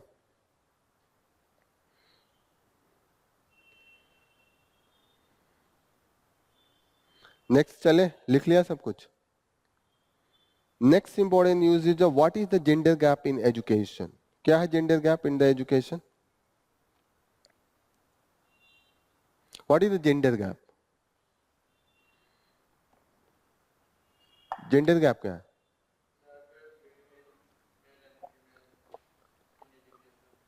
वेरी गुड, या एकदम करेक्ट। जेंडर गैप का मतलब कि अगर एजुकेशन में देखा जाए, एजुकेशन में मतलब अगर देखें तो class 1 to 6, class 1 to 8, 10 to 12, फिर होता है ग्रेजुएशन, पोस्ट ग्रेजुएशन, पीएचडी। तो उसमें जो ratio women's, males and female का है, गर्ल्स एंड द बॉयज का है, उस रेशियो को अगर गैप है 50-50 दोनों की संख्या है तो 50-50 होना चाहिए। लेकिन कहीं कहीं पर अगर मेल है, जो बॉयज है उनका अगर 54 हो जाए और जो फीमेल है उनका 45-46 हो जाए तो वहां गैप आ गई। गैप आ गई, 46 लड़कियां हैं और 55 लड़के हैं, 54 लड़के हैं 100 में। तो गैप आ रहा है ना, कितने का गैप आ गया? 9 का, 9 का गैप आ गया। तो जो गैप आ जाता है वही हम जेंडर गैप कहते हैं, on the basis of the. तो इन्होंने यहाँ पे डिस्कस किया कि इंडिया का जो अभी जेंडर गैप है, रैंकिंग देता है world economic forum, global gender gap को का रिपोर्ट देता है। तो ये लिख लीजिए, यूपीएससी ने पूछा है कि ग्लोबल जेंडर गैप का रिपोर्ट कौन देता है, तो वर्ल्ड इकोनॉमिक फोरम एक एनजीओ है, कल परसों हम लोग डिस्कस किए थे। हम्म? अच्छा, दिख नहीं रहा है। वर्ल्ड इकोनॉमिक फोरम, कल हम लोगों ने पढ़ा था इसके बारे में, वर्ल्ड इकोनॉमिक फोरम के बारे में, कल या परसों, कब पढ़ा था?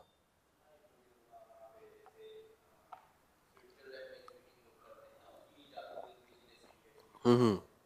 ईज ऑफ डूइंग बिजनेस का भी निकाला यूपीएससी ने, इस पे भी एक क्वेश्चन पूछा हुआ है, इस पे भी पूछा है एक साल।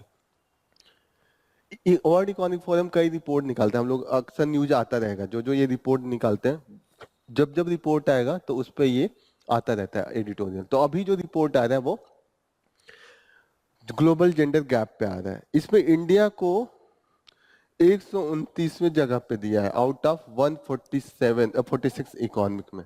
तो रैंकिंग क्या है, पीसीएस में कई बार पूछता है, तो रैंक भी नोट कर लीजिएगा कि इस बार इंडिया का जो रैंक है 129 है। ठीक है। अब ये है कि अभी देखा जाए, रिसेंटली हमने देखा कि गर्ल्स का जो है ओवरऑल जो गैप है वो घटा है। गर्ल्स भी अब ज्यादा एजुकेशन की तरफ जा रही हैं और वो काफी पढ़ रही हैं। क्या रीजन है? डिबेट ये हो रहा है कि जब गर्ल्स पढ़ रही हैं तो रैंक कैसे खराब हो गया, इस पे डिबेट है। तो इसलिए खराब हो गया क्योंकि ये जो डेटा कुछ उठाए हैं वो पहले का है, रिसेंट का डेटा नहीं है। तो ये रीजन है। लेकिन अभी जो बढ़ा है उसका क्या रीजन है? What is the reason? बताइए आप लोग, ये तो कॉमन सेंस पे आप आंसर देंगे। गवर्नमेंट की सब्सिडी चल रही है, हाँ। और गवर्नमेंट की सब्सिडी, जैसे गवर्नमेंट आजकल एक तो फी में सब्सिडी पहले से ही दे रहे थे, अभी बीच में साइकिल वाइकिल भी देते थे कि गर्ल्स अगर एजुकेशन लेती है 12th पास तो ये सब चीज़ें।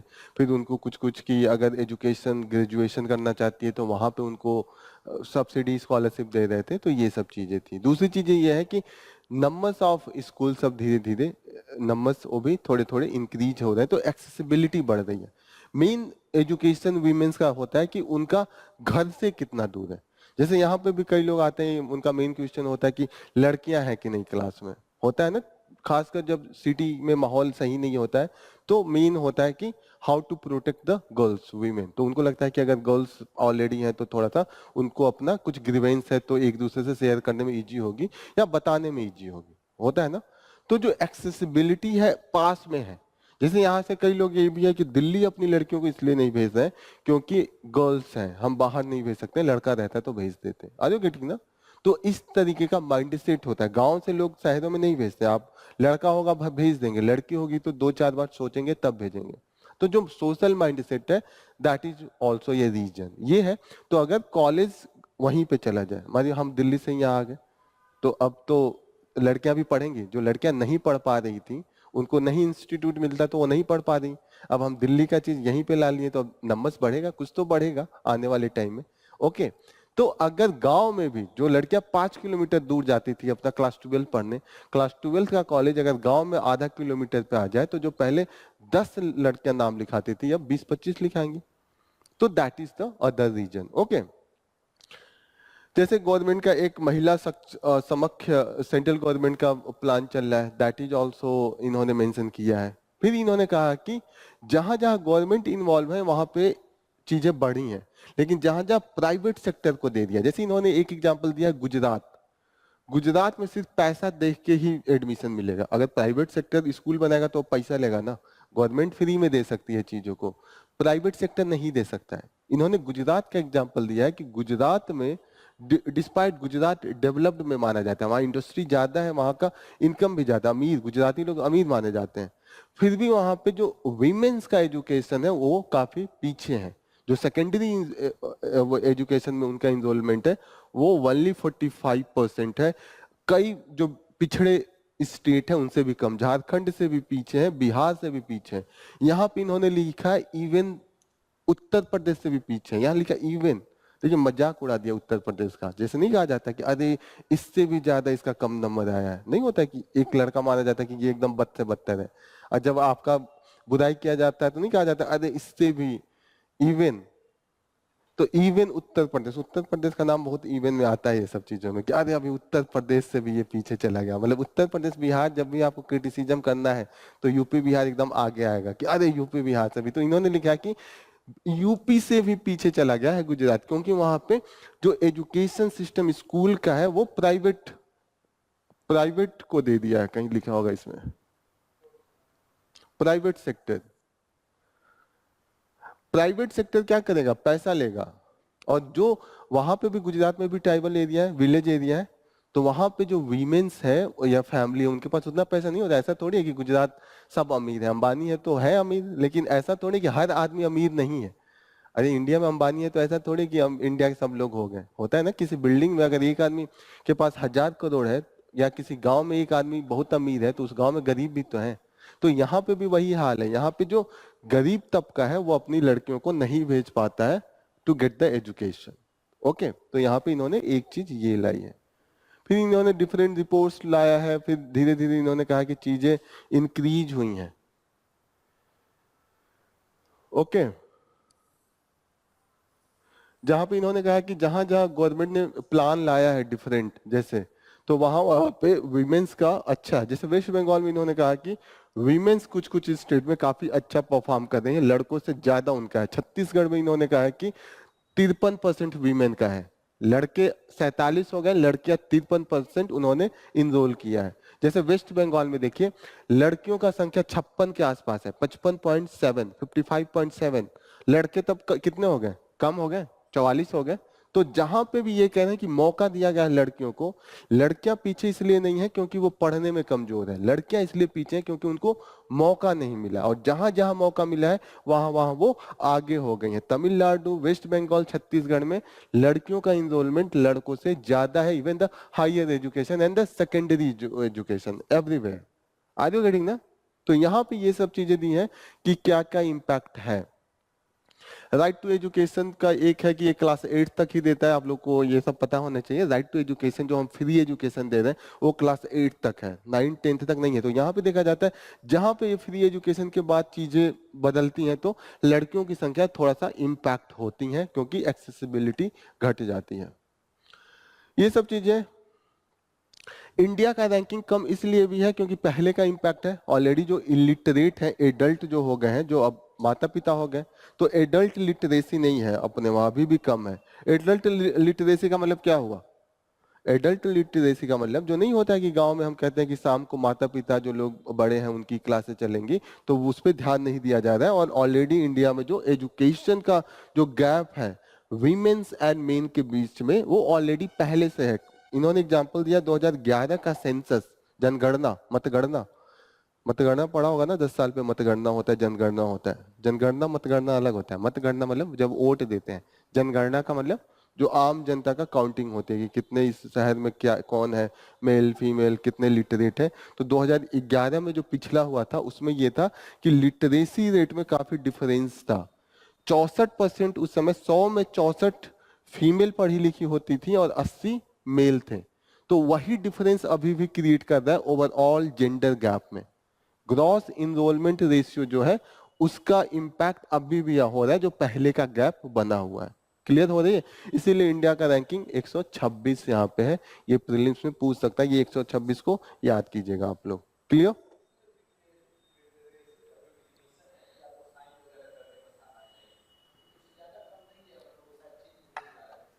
हाँ, वो उतना ही है, फिर भी इतना कम है लिटरेसी रेट। बस आपको पढ़ना लिखना आना चाहिए नॉर्मल, बस उतने पे लिटरेट मान लेते हैं।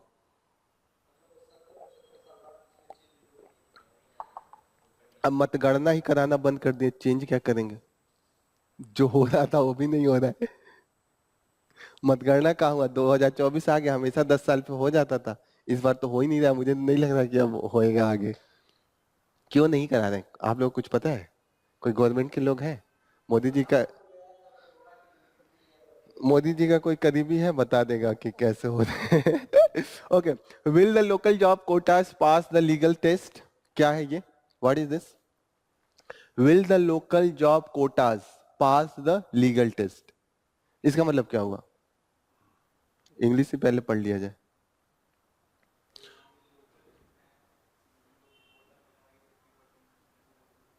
हाँ,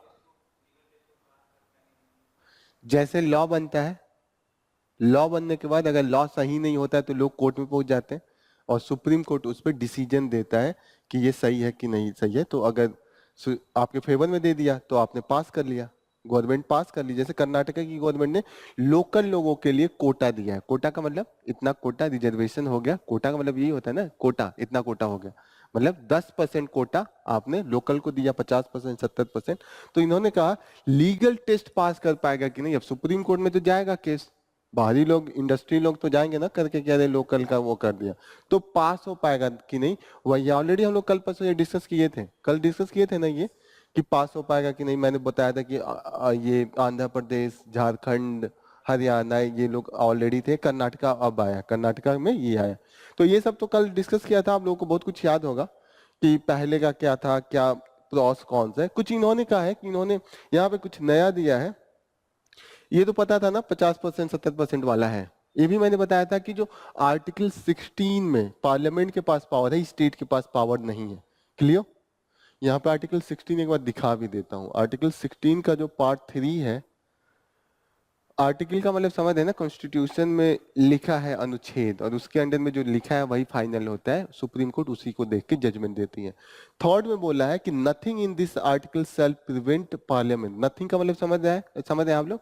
सेल प्रिवेंट पार्लियामेंट, प्रिवेंट का मतलब पार्लियामेंट को रोक सकता है। Making the law, making the law मतलब लॉ बनाने से, prescribe in the regard to a class, regard to मतलब किसी क्लास के संबंध में या क्लासेस के संबंध में या उनके एम्प्लॉयमेंट एंड अपॉइंटमेंट के संबंध में, टू एन ऑफिस। समझ में आ रही है ये चीजें? अंडर द गवर्नमेंट ऑफ और any local and the other authority with in A state और यूनियन टेरिटरीज। तो वहां का जो लोकल एरिया है उसके बारे में लॉ बनाना है कि इनको जॉब मिलेगा, इनको नहीं मिलेगा। अगर स्टेट एंड यूनियन टेरिटरी की भी बात आ गई तो वो हमेशा पार्लियामेंट बनाएगा, स्टेट लेजिस्लेचर नहीं बनाएगा। और अभी का जो बना है वो कर्नाटका का स्टेट लेजिस्लेचर बना है। लेजिस्लेचर का मतलब समझ में आ रहा है ना? लखनऊ में जो हमारा विधान सभा है, एमएलए लोग जाते हैं, विधायक लोग, और दिल्ली में सांसद लोग जाते हैं जो हमारा पार्लियामेंट है। पूरे देश के लोग वहां जाते हैं, लेकिन जो लखनऊ वाला है वो स्टेट के लोग जाते हैं, एमएलए। ठीक है? तो वहां पे एमएलए लोग नहीं बना सकते हैं, जो दिल्ली वाला पार्लियामेंट है वही बन सकता है। तो वही फेल हो जाएगा। इन्होंने एग्जाम्पल भी दिया है, जैसे ऑलरेडी कल हम लोग पढ़े थे कि पहले पंजाब हरियाणा ने दिया था अभी हाल ही में, तो वो जो वहां का हाई कोर्ट है, Punjab and Haryana high court, उन्होंने इसको डिक्लेयर कर लिया कि ये फेल है, इसको एक्सेप्ट नहीं किया जाएगा। और जब हाई कोर्ट डिक्लेयर कर देता है तो वो लॉ नहीं लगता है। जैसे मानिए योगी जी कोई लॉ बनाए, बीच में कुछ बनाए थे ना, रोमियो स्क्वाड, गर्लफ्रेंड बॉयफ्रेंड लोगों पार्क में जा जाके पकड़ पकड़ के मार रहे थे, था ना? तो ऐसे चीजों को अगर सुप्रीम कोर्ट को लगा कि दिस इज नॉट राइट, कि आप उनके राइट्स को वायलेट कर रहे हैं, वो क्राइम थोड़ी कर रहे हैं। घूमे कोई भी घूमे, आपसे क्या करना है? अब हमारा गवर्नमेंट चलाइए, रोड बनाइए, पानी दीजिए, जो काम है तो कर ही नहीं रहे। आर यू गेटिंग ना? तो ऐसे केस में जब भी सुप्रीम कोर्ट को लगता है कि चीजें खराब हो रही हैं तो वो उसको डिक्लेयर कर देते हैं कि नल एंड वाइड। जैसे अभी हाल ही में एक लॉ बनाया था सेंटर ने, इंफॉर्मेशन एक्ट, आईटी एक्ट था। उसमें ये लिख लिया था कि अगर मैं मैसेज करूं किसी को और उसको चिड़चिड़ापन हो या वो उसको थोड़ी भी दिक्कत हो तो ये क्राइम माना जाएगा। अब भाई मैसेज मैं करूं किसी को, वो तो चिड़चिड़ापन लेने का हो, नॉर्मल बात पे भी कोई चिड़चिड़ा जा सकता है, एक डिफिनीशन होना चाहिए ना। जैसे होता है वायलेंस, कटना चाहिए आपका, तो दर्द होगा तो लगेगा कि कुछ क्राइम किया है। अब मैं आपको मैसेज कर रहा हूँ नॉर्मल, मैं किसी को नमस्ते कहूँ, वो उसी पे चिड़चिड़ा हो जाए, कह रहे नमस्ते करना मुझे पसंद नहीं है, तो उन्होंने, सुप्रीम कोर्ट ने उसको नल एंड वाइड कर दिया। ऐसे में कई लोगों को बंद कर दिया। जैसे किसी पॉलिटिशियन को किसी ने कुछ बारे में कुछ लिखा सोशल मीडिया पे, तो वो उसको लेके चले गए कि मुझे चिड़चिड़ापन हो गया। आर यू गेटिंग ना? तो ऐसे चीजें कई बार लॉ एंड क्या होते हैं, नल एंड वाइड होती हैं, वो कॉन्स्टिट्यूशनल प्रोविजन को वायलेट करती हैं। ये कॉन्स्टिट्यूशनल प्रोविजन को आर्टिकल 16.3 को कर रहा है। और भी आर्टिकल को ये वो कर रहा है वायलेट। वायलेट का मतलब होता है, क्या होता है वायलेशन का मतलब? तोड़ना, रूल को तोड़ना, वायलेट करना। जैसे आपको कहा जाए कि इसके आगे नहीं बढ़ने, आप बढ़ गए तो उसने रूल को तोड़ दिया। जैसे आप रेड लाइट पे नहीं, आप नहीं रोकते हैं, आगे बढ़ जाते हैं तो आप पे फाइन लग जाता है। तो वायलेशन मीन्स रूल को तोड़ना। आर्टिकल 35 ये भी साफ साफ कहता है कि स्टेट अगर कोई भी पावर रेजिडेंशियल रिक्वायरमेंट होगा वो केवल पार्लियामेंट ही बना सकता है। 35 है, यहाँ पे है आर्टिकल में।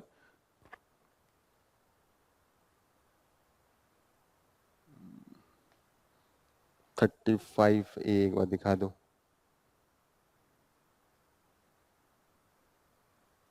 यहां लिखा है parliament shall have the and legislator shall not have power to make the law. नीचे एरिया लिखा हुआ है, उसमें वन एरिया ये भी है कि विद रिस्पेक्ट टू रेजिडेंस और एनीथिंग लाइक दैट। ओके, या फंडामेंटल राइट से रिलेटेड केवल पार्लियामेंट बनाएगा, तो इसको भी वायलेट कर रहा है। फिर और भी चीजों को वायलेट कर रहा है। आर्टिकल 19G में ये लिखा गया है कि किसी भी आदमी को इंडिया के अक्रॉस बिजनेस करने का स्वतंत्रता है या ऑक्यूपेशन करने का। अगर मैं जाऊं कहीं ऑक्यूपेशन करने, अगर वो स्टेट रोकने लगे तो मेरा ये फ्रीडम एक क्रॉस द इंडिया के खिलाफ हो जाएगा ना, तो इसको भी वायलेट करता है। ओके, तो ये सब चीजें हैं जो वायलेट कर रही हैं। ऑलरेडी कई लॉ हैं जो वो वायलेट कर रही हैं, तो ये सब चीजें थोड़ा ध्यान रखिएगा। अगर इस पे क्वेश्चन आता है तो आप ये सब लिख देंगे तो आपका आंसर ज्यादा बेटर होगा। If you are mentioning all these articles कि ये वायलेट हो रहा है, तो you will have the additional points. ठीक है, समझ में आ गई। इसमें सनसेट क्लॉज भी है। What is mean by the sunset clause? इनका ये मानना है कि 10 साल बाद चीजें इक्वलिटी हो जाएंगी तो लॉ अपने आप मर जाएगा। मतलब सनसेट क्या क्या होता है? सूर्य अस्त हो जाएगा, लॉ भी अस्त हो जाएगा। सनसेट, सनसेट क्लॉज का मतलब होता है कि उसके बाद चीजें लागू नहीं होती हैं। तो इसके लिए सनसेट क्लॉज है कि 10 साल बाद ये सब लॉ सनसेट चला जाएगा, गायब हो जाएगा, इंप्लीमेंट नहीं होगा। क्लियर हो रही है ये चीजें? सनसेट क्लॉज अक्सर आएगा तो कंफ्यूज मत होगिएगा। सनसेट का मतलब होता है after that it will be not implemented, it will be die down. NASSCOM एक ऑर्गेनाइजेशन है प्राइवेट लोगों का, जो बिजनेस इंडस्ट्री है उनका ऑर्गेनाइजेशन है, और वो जैसे आईटी ग्रुप के जो भी इंडस्ट्री है उनके राइट्स के लिए ये हमेशा वोकल होता है। अब देखिए, लॉ बनना ये ऑर्गेनाइजेशन है, लेकिन किसानों के लिए इतनी ऑर्गेनाइजेशन नहीं है। इतना किसान आंदोलन चल रहा था, किसान ऑर्गेनाइजेशन थी, उनका इतना पावर नहीं था कि तुरंत रूल रुक जाए। इन्होंने मना किया, तुरंत लॉ अभी नहीं लागू किया है, रोक दिया गया है, बिल ही फॉर्म में है, एक्ट अभी नहीं बना है। तो this is the power of the money. लोग कम है, इंडस्ट्री कम है, लेकिन पावरफुल इतना, पैसे इतना है, और किसान बहुत ज्यादा थे, लाखों में, लेकिन उनका कोई नहीं सुन रहा था क्योंकि उनके पास उतना इकोनॉमिक पावर नहीं था। नेस्कॉम ने विरोध किया, चीजें रुक गई। तो नेस्कॉम को ये प्राइवेट ऑर्गेनाइजेशन, गवर्नमेंट से कुछ लेना देना नहीं है, ये प्राइवेट जो इंडस्ट्रियल बॉडी है उनका इंटरेस्ट को रिप्रेजेंट करता है। इसमें अलग अलग देके रखा है कि क्या क्या उन्होंने कहा है कि 25%, 50%। एक रूल इन्होंने ये भी लिखा है उसमें कि मानिए उस एरिया में उस क्वालिफिकेशन के नहीं है। जैसे मैंने कहा कि मुझे पीएचडी चाहिए, मेरा जो जॉब है वो पीएचडी के लिए 10 सीटें खाली हैं, और उस एरिया में कर्नाटका कन्नड़ बोलने वाला कोई पीएचडी नहीं है, तो ऐसे में ऐसा नहीं है कि ये फिलअप कर लेंगे। ये गवर्नमेंट से पूछेंगे कि एलिजिबिलिटी नहीं है, बाहर से ले लूं क्या? तो गवर्नमेंट कहेगा नहीं, पहले यहीं के लोगों को ट्रेन कीजिए।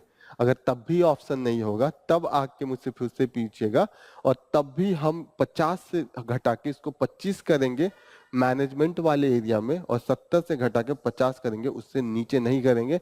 आप भले मत भरें अपना वो पोस्ट, लेकिन बाहरियों को नहीं फिलअप कर सकते हैं। ये इसमें क्लॉज में लिखा हुआ है। ओके, चीजें क्लियर हो गई? नेक्स्ट न्यूज पे चले। नेक्स्ट न्यूज काफी इंटरेस्टिंग है। What are the rules for the IAS probationer? अब हो गया ना कि पूजा खेडकर, उनका केस चल रहा है। अब प्रोबेशनर क्या होता है? आपने कहीं सिलेक्शन हुआ, उसके बाद आपकी ट्रेनिंग पीरियड चलती है, उसको प्रोबेशन कहते हैं। उसमें एग्जाम भी होता रहता है। जो लोग मसूरी जाते हैं ना ट्रेनिंग के लिए, आईएएस के लिए, उनका अलग से भी एग्जाम होता है, और वो अगर जब पास करते हैं तभी पोस्ट मिलता है। वहां पे भी लोग फेल हो सकते हैं। वैसे जनरली कोई फेल नहीं होता है, रेयरेस्ट टू रेयर केस होता है, नहीं कोई फेल होता है। और तब नहीं मिलेगा पोस्ट, दिया तो है। कोई पोस्ट नहीं मिलेगा अगर फेल हो गया उस एग्जामिनेशन में, तो नहीं मिलेगा। वहां पे दिया है कि किस किस केस में नहीं मिलता है वो। यहाँ पे 4 कंडीशन लिखा है। पहली बात कि वहां फेल हो गया, एकेडमिकली फेल हो गया एग्जामिनेशन में, ट्रेनिंग जो एकेडमी होती है, वो कोई नहीं फेल होता। अगर आईएएस इतना बड़ा एग्जाम पास कर लिया, तो वहां छोटे छोटे एग्जाम होते हैं, वो क्यों नहीं पास हो? नॉर्मल होता है पढ़ के। जब आप लाखों लोगों में निकल के जा रहे हैं, तो बस वहां पे लोग डिसिप्लिनरी एक्शन ना लिया जाए। फिर इन्होंने कहा है कि अगर प्रोबेशन में ही पता चल जाए कि सर्विस में जब आपका रिक्रूटमेंट हुआ था, तो वहां पे आपने गलत तरीके से पास किया था, आईएएस का जो पेपर है आपने यूपीएससी का एग्जामिनेशन गलत तरीके से किया था। दूसरी चीज ये है कि कोई विलफुल नेग्लेक्ट नहीं है। और तीसरी चीज इन्होंने कहा है कि माइंड एंड कैरेक्टर जो सर्विस का नीडेड है, ऐसा नहीं है कि वहां पे जाके आप शराब पी के गाली गलौज कर दें। जो एक कैरेक्टर होना चाहिए नॉर्मल, वो होना चाहिए, वरना आप डिस्कालीफाई हो जाएंगे। ये सब डिस्कालिफिकेशन का कंडीशन है। ठीक है, इन्होंने यहाँ पे दिया कि क्या क्या इन्होंने फ्रॉड किया है। अभी यूपीएससी ने निकाला है कि हर एरिया में फ्रॉड किया है। कहीं यहाँ पे लिखा है कि नेम अपना चेंज कर लिया है, खुद का नेम चेंज किया है, मदर का नेम चेंज किया है, फादर का नेम चेंज किया है, फोटोग्राफ चेंज किया है, सिग्नेचर चेंज किया, ईमेल आईडी बदल दिया है, मोबाइल नंबर बदल दिया, एड्रेस बदल दिया, हर चीज में गलत लिखा है। एवरीथिंग फेक उन्होंने बनवाया है। जो होता है ना पीडब्ल्यूडी का फुल फॉर्म क्या होता है?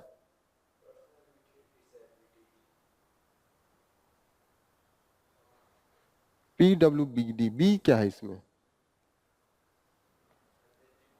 Benchmark disability. एक बेंचमार्क होता है, ये नहीं कि हल्का सा आपका नाखून टेढ़ा हो गया तो आप कहें पीडब्ल्यूडी का दें। एक होता है कि वो फंक्शनल नहीं है, कुछ उनका होता है 40% से ज्यादा होना चाहिए। जैसे आपका आंख खराब है तो ऐसा नहीं हल्का सा पावर बढ़ गया या हल्का सा धुंधला दिख रहा है तो आपको वो, उनका है कि इतने पास से का नहीं दिखना चाहिए। एक होता है ना क्राइटेरिया, उनका बेंचमार्क है, नॉर्मल अगर इफेक्ट हो तो नहीं है। तो ये लोग इसको वायलेट करते हैं। पहले इन्होंने कहा कि वो विजुअली इम्पेयर्ड है और हियरिंग लॉस है, नहीं पहले बोला कि मेंटल इलनेस है उनका।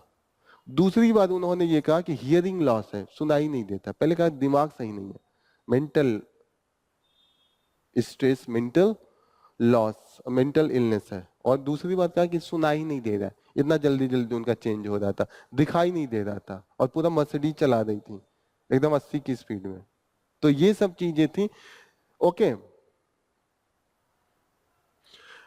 नॉर्मल एज क्या है? डिफरेंट कैटेगरी का यहाँ पे दिया है। नॉर्मल ओबीसी का जो एज है 35 साल है और 9 बार कर सकते हैं, और वो 12 बार लिखी है। और नॉन क्रीमी लेयर का तो सिर्फ 6 बार है, 6 की जगह पे सी गिव द 12 अटेम्प्ट्स। आप समझ रहे हैं? दिया है 12, 12 बार यूपीएससी का एग्जाम दिया है तब हुआ है। और 6 नॉर्मल है जनरल के लिए, 9 ओबीसी के लिए। अगर ओबीसी का भी मान ले तो भी 3 एक्स्ट्रा है। ओबीसी का भी फेक बनवाया है। ओबीसी का रूल है कि 8 लाख तक पेरेंट्स का इनकम होना चाहिए ईयरली बेसिस पे। इनके पिताजी आईएएस ऑफिसर थे। आप आईएएस ऑफिसर का जो रिटायर्ड होता है 1.5 लाख कम से कम होता है, 2.5 लाख तक जाती है। ठीक है, नॉर्मल ऐसे 90,000 का सैलरी होती है मिनिमम। ठीक है, तो वही अगर 12 से 9 में गुणा कर दिया जाए तो वही ज्यादा होगा। फिर वो पीछे अभी 2024 का इलेक्शन हुआ इसी बार, ये इलेक्शन लड़े थे अहमदनगर से, शायद इनके पिताजी कहीं दिया हुआ है इसमें अहमदनगर से। और उसमें जब आप नॉमिनेशन फॉर्म भरते हैं तो उसमें बताना होता है कि आपका कितना वेल्थ है, तो 40 करोड़ लिखा था। हाँ, तो भी उसका 10 गुना 100 गुना रहता है, तो 40 करोड़ लिखा है। और तब भी ओबीसी क्राइटेरिया का फायदा लिया है। तो ये सब चीजें यहाँ पे दी है। क्या क्या मेन आप ये देखिएगा, डिसिप्लिनरी एक्शन क्या है, डीओपीटी है मेन जो डिपार्टमेंट है जो ये सब एक्शन लेती है। ठीक है, ये बस इंटरेस्टिंग था, कुछ खास नहीं था। ओके, और सब हम लोगों ने पढ़ लिया ना, कुछ और बचा है? ये नॉर्मल है। ये कौन है? ये यूएस के वाइस प्रेसिडेंट होने वाले हैं, ट्रम्प के। ये ट्रम्प ने इनको सेलेक्ट किया है फॉर द वाइस प्रेसिडेंट। जैसे होता है ना प्रेसिडेंट का कैंडिडेट होता है, वही अपना वाइस प्रेसिडेंट भी सेलेक्ट कर लेता है मेन। नहीं, वो प्रेसिडेंट अकेले ही सबको बना देता है, एक जीतता है और उसी के अंडर में सब होते हैं। इंडिया का जो है पार्लियामेंट्री सिस्टम है, वहां का प्रेसिडेंशियल सिस्टम है। प्रेसिडेंशियल सिस्टम का मतलब प्रेसिडेंट ही क्या होता है, सब कुछ हो जाएगा। जैसे इंडिया में पार्लियामेंट्री सिस्टम है तो parliament is the main, parliament से ही सब कुछ इलेक्ट होंगे। वहां प्रेसिडेंशियल सिस्टम है तो वहां president will become the main. Okay, इनका बैकग्राउंड दे के रखा है कि पहले वहाँ का येल यूनिवर्सिटी बहुत फेमस है, वहां से किए हैं। और ये यूक्रेन को कह रहे हैं पैसा नहीं देना, यूक्रेन के खिलाफ है। रसिया से दोस्ती है इन लोगों की, और लेकिन ये लोग इजराइल से दोस्ती है। वो कह रहे हैं कि यूरोप और रसिया से छोड़ के हमें पूरा ध्यान किस पे देना चाहिए, चाइना और एशिया पे देना चाहिए। चाइना और एशिया मेन होना चाहिए, इन लोगों की आइडियोलॉजी चल रही है। This is all about. Okay, कोई खास नहीं है। इनको याद रखिएगा, पाउल कगामे अफ्रीकन नेम है। ये अभी रवांडा के प्रेसिडेंट हैं और इन्होंने चौथी बार जीता है। 99% वोट मिला है। सोचिए, मुझे लग रहा है 100% ही होगा, क्योंकि 1-2% वोट तो खराब भी हो जाता है ना। 100 लोग वोट देते हैं तो 1-2 तो इधर उधर भी तो हो जाता है। 99 100 में से अब पता नहीं कैसे जीते हैं, लेकिन हाँ, इनकी खासियत ये है कि जो रवांडा देश है 1994 में ये न्यूज में था। क्यों न्यूज में था?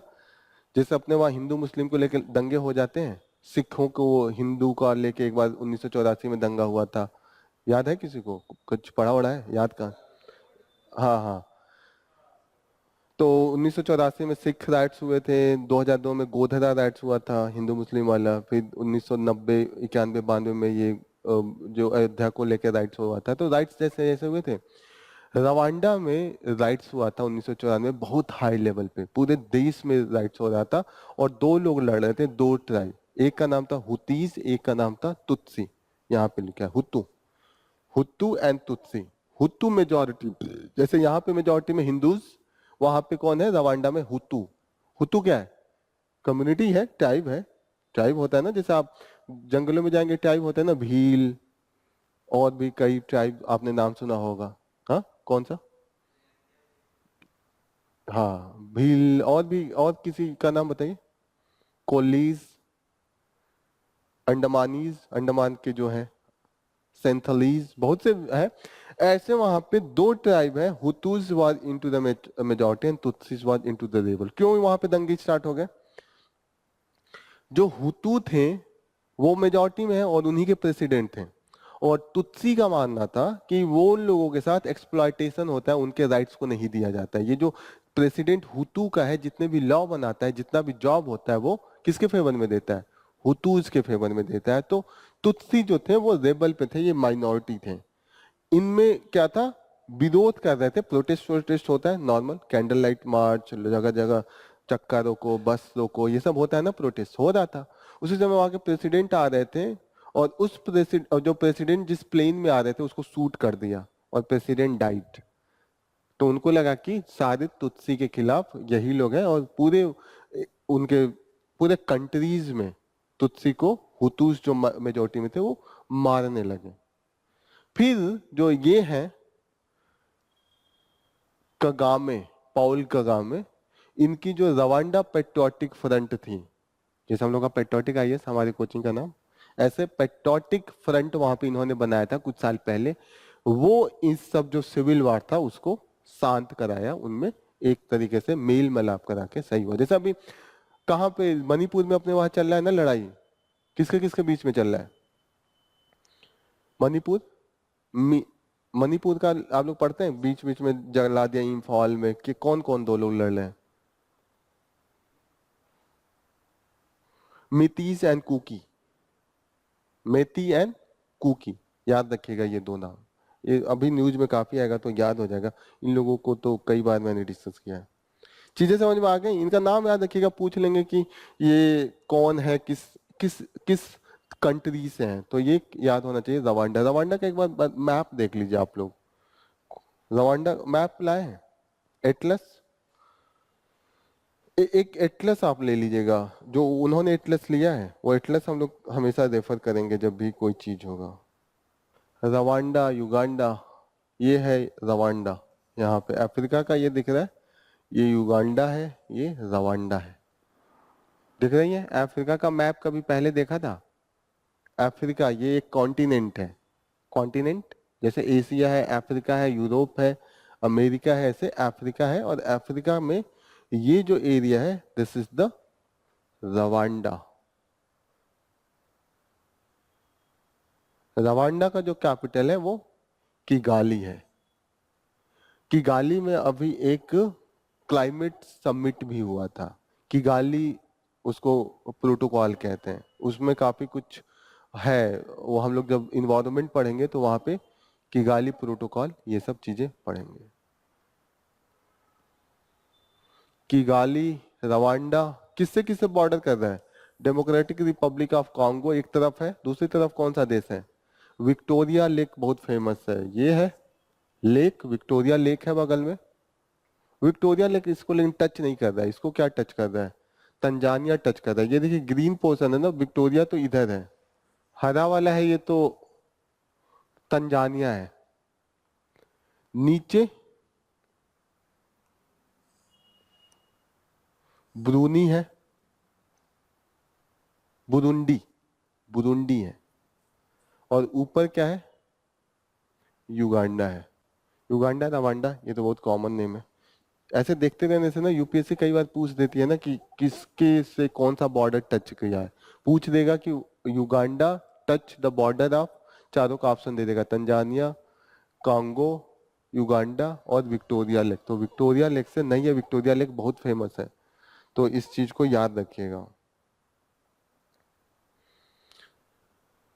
एक डिजिटल स्टॉर्म जो कल परसों परसों काफी फेल्योर था एयरलाइंस में, क्योंकि आजकल सब कुछ एयरलाइंस पे हो गया। जैसे आप जाते हैं एयरपोर्ट पे तो बोर्डिंग पास सब कुछ इलेक्ट्रॉनिक्स होती है, आप उसमें इंटर करते हैं, कोई भी लिखित आजकल नहीं मिलता। आप टिकट भी जाएंगे तो देखेंगे कि वो कंप्यूटर से निकाल के आपको देंगे। पहले जमाने में होता ना, लिख के सब कुछ पर्ची पे देते थे। आजकल आप दुकान में भी जाते हैं तो वो सब कुछ कंप्यूटराइज कर दिए। मानिए अगर सॉफ्टवेयर खत्म हो गया, जैसे एक पूरी दुनिया का एक जगह बैठा के रखा है माइक्रोसॉफ्ट है, और ये तो लिंक है ना, ऐसा तो है नहीं कि चीनी का हर जगह बोरा रखा है आप चीनी निकाल के दे दिए। अगर एक जगह फेल हो जाएगा तो हर जगह फेल हो जाएगा। जो ये आपके कंप्यूटर में चीजें दिखती हैं ये यहाँ नहीं है, ये कहीं और स्टोर हो रही हैं अमेरिका में। अगर वहां पे चीजें फेल हो जाएंगी तो ये आपका आना सब कुछ बंद हो जाएगा। आ जाओगे ठीक ना। तो ऐसे कंडीशन में जो माइक्रोसॉफ्ट जो सॉफ्टवेयर प्रोवाइड करता है उसने अपना अपडेट किया होता है ना, कि आपका थोड़ा और अच्छा वाला लाना। जैसे इसको अपडेट करने के लिए मैं क्या ला सकता हूँ, या एक और कुछ नया चीज दे दूं और उससे ये अपने आप हाईलाइट हो जाए, या अपने आप इसका नोट्स अलग से बन जाए, कुछ पिक्चर आ जाए, तो अपडेट होगा। सॉफ्टवेयर अपडेट होगा तभी तो चीजें अच्छी होंगी। तो यहाँ पे इन्होंने अपना सॉफ्टवेयर अपडेट किया और उस अपडेट के चक्कर में ग्लिच आ गया। तो नहीं अपडेट होता है तो आपका सर्कल सर्कल घूमने लगता है। अब पूरे आप वर्ल्ड ग्लोबल लेवल पे करेंगे तो वो थोड़े एक दिन के लिए था। और इसीलिए जितनी भी ये एयरपोर्ट की सर्विसेज थी सब कुछ डिजिटल है, हम लोग कंप्यूटर से करते, उनके पास बोर्डिंग पास नहीं था, तो कल उन लोगों ने लिख लिख के पास बनाया, पहली बार बहुत दिनों बाद। ठीक है, कई जगह बैंकिंग सर्विसेज ये सब चीजें।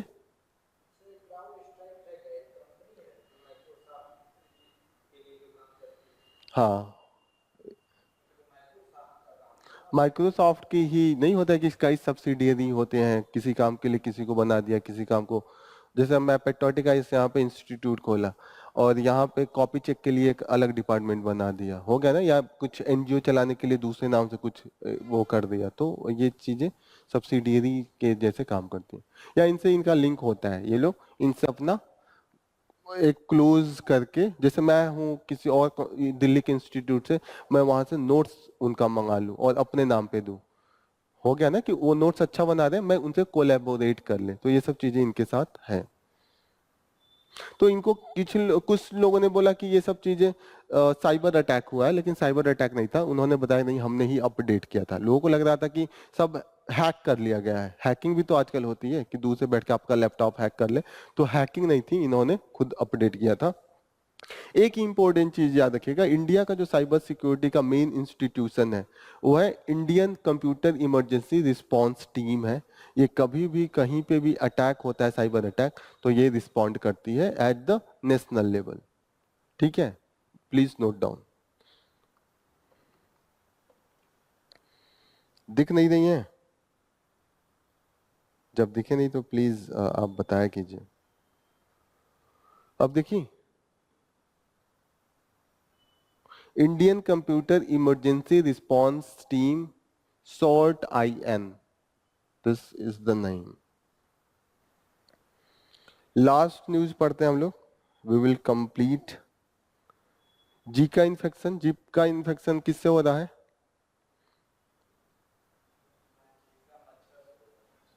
मॉस्किटो से होता है। मॉस्किटो कट करता है, एक वायरस है। वायरस किसके अंदर घुसा रहता है? मॉस्किटो, मच्छर के अंदर, एडीज मॉस्किटो। अब इंजेक्शन कभी लगता है तो देखा है?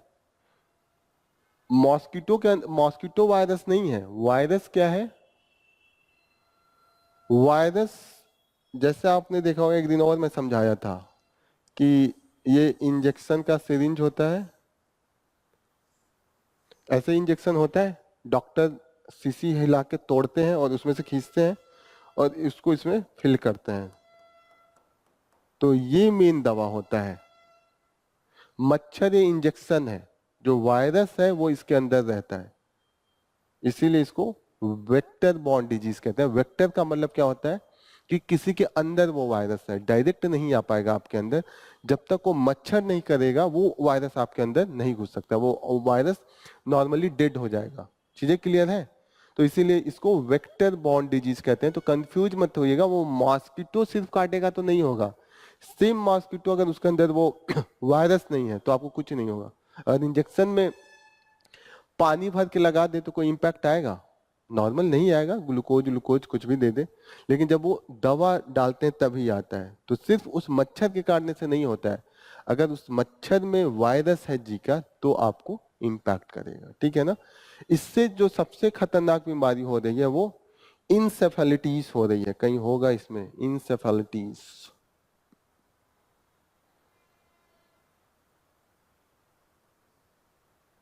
अच्छा, इसमें नहीं है।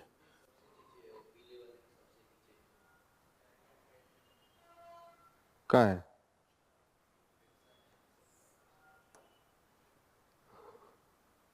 ये तो बता रहा है कि इसके काटने से जो बचपन में चेंज आ रहा है ना, जैसे ये है कि अगर कोई मदर प्रेग्नेंट है और उसको मच्छर काट दिया, उसमें वो वायरस है, तो उसके जो बच्चा पैदा होगा उस बच्चे के अंदर में वो इन्फेक्शन हो जाएगा और उसके कारण उस बच्चे में एक इम्यूनिटी जो डेवलप होगी। इम्यूनिटी क्या होती है? इम्यूनिटी का मतलब हमारे शरीर में लड़ने का क्षमता होता है वायरस से। वो क्षमता जो क्रिएट करेगी वो जो और भी बीमारियां होती हैं, डिप्थीरिया, टेटनस, पर्टिसस, डिफरेंट बीमारी होती है ना, उससे लड़ने की जो इम्यूनिटी है उसको कम कर दे रहा है। टी सेल्स होता है, ये सब आप जब साइंस पढ़ेंगे बायोलॉजी तो उसमें पढ़ा जाएगा कि डिफरेंट टाइप के सेल्स होते हैं जो इम्यूनिटी का काम करते हैं। बाहर से कोई अटैक होता है तो वो करते हैं। टी सेल्स उसमें होता है। टी सेल्स 3 तरीके का होता है। जो उसमें है कि एक तीनों तरीका का बैलेंस होना चाहिए। टी एन टी सी ऐसे 3 सेल्स होते हैं, टी सेल्स। अगर ये जब जीका वायरस का इन्फेक्शन होगा बचपन में, मदर को हुआ बच्चे को भी हुआ, ऐसे कंडीशन में जो टी सेल्स तीनों जो क्रिएट होते हैं वो तीनों बराबर नहीं क्रिएट होंगे। उन तीनों में से एक बहुत ज्यादा होगा, 2 कम हो जाएंगे। तो ऐसे केस में जो अलग बीमारियों से लड़ने की क्षमता आम और जनता की पर्सन को होती है वो कम हो जाएगी। चीजें क्लियर है? इंसेफेलिटीज इसका मेन इंपैक्ट होता है और उससे जो हमारा बच्चे का दिमाग होता है ना वो छोटा हो जाता है। अगर ये बीमारी हो जाए जी का इन्फेक्शन, और उस समय जो बच्चा पैदा हो रहा है, जो जन्म ले रहा है, उसका दिमाग जो नॉर्मल होता है उससे छोटा हो जाएगा। क्लियर? आप लोगों ने नहीं लिखा था तो मैं लिख देता हूं। इंसेफेलिटीज उस बीमारी का नाम है जो जीका वायरस से इंपैक्ट होगा। हुँ? हाँ, उसको हिंदी में मुझे नहीं पता है, कुछ बोलते हैं, मैं देख लूंगा। आप एक बार सर्च कीजिएगा कि व्हाट वी से इनटू द हिंदी में। इंसेफेलिटीज। अच्छा, एन भूल गया था मैं। इंसेफेलिटीज, ENCE। हाँ, अपने वहां पे भी, यहाँ पे भी होता है। जीका वायरस मेन है। हाँ,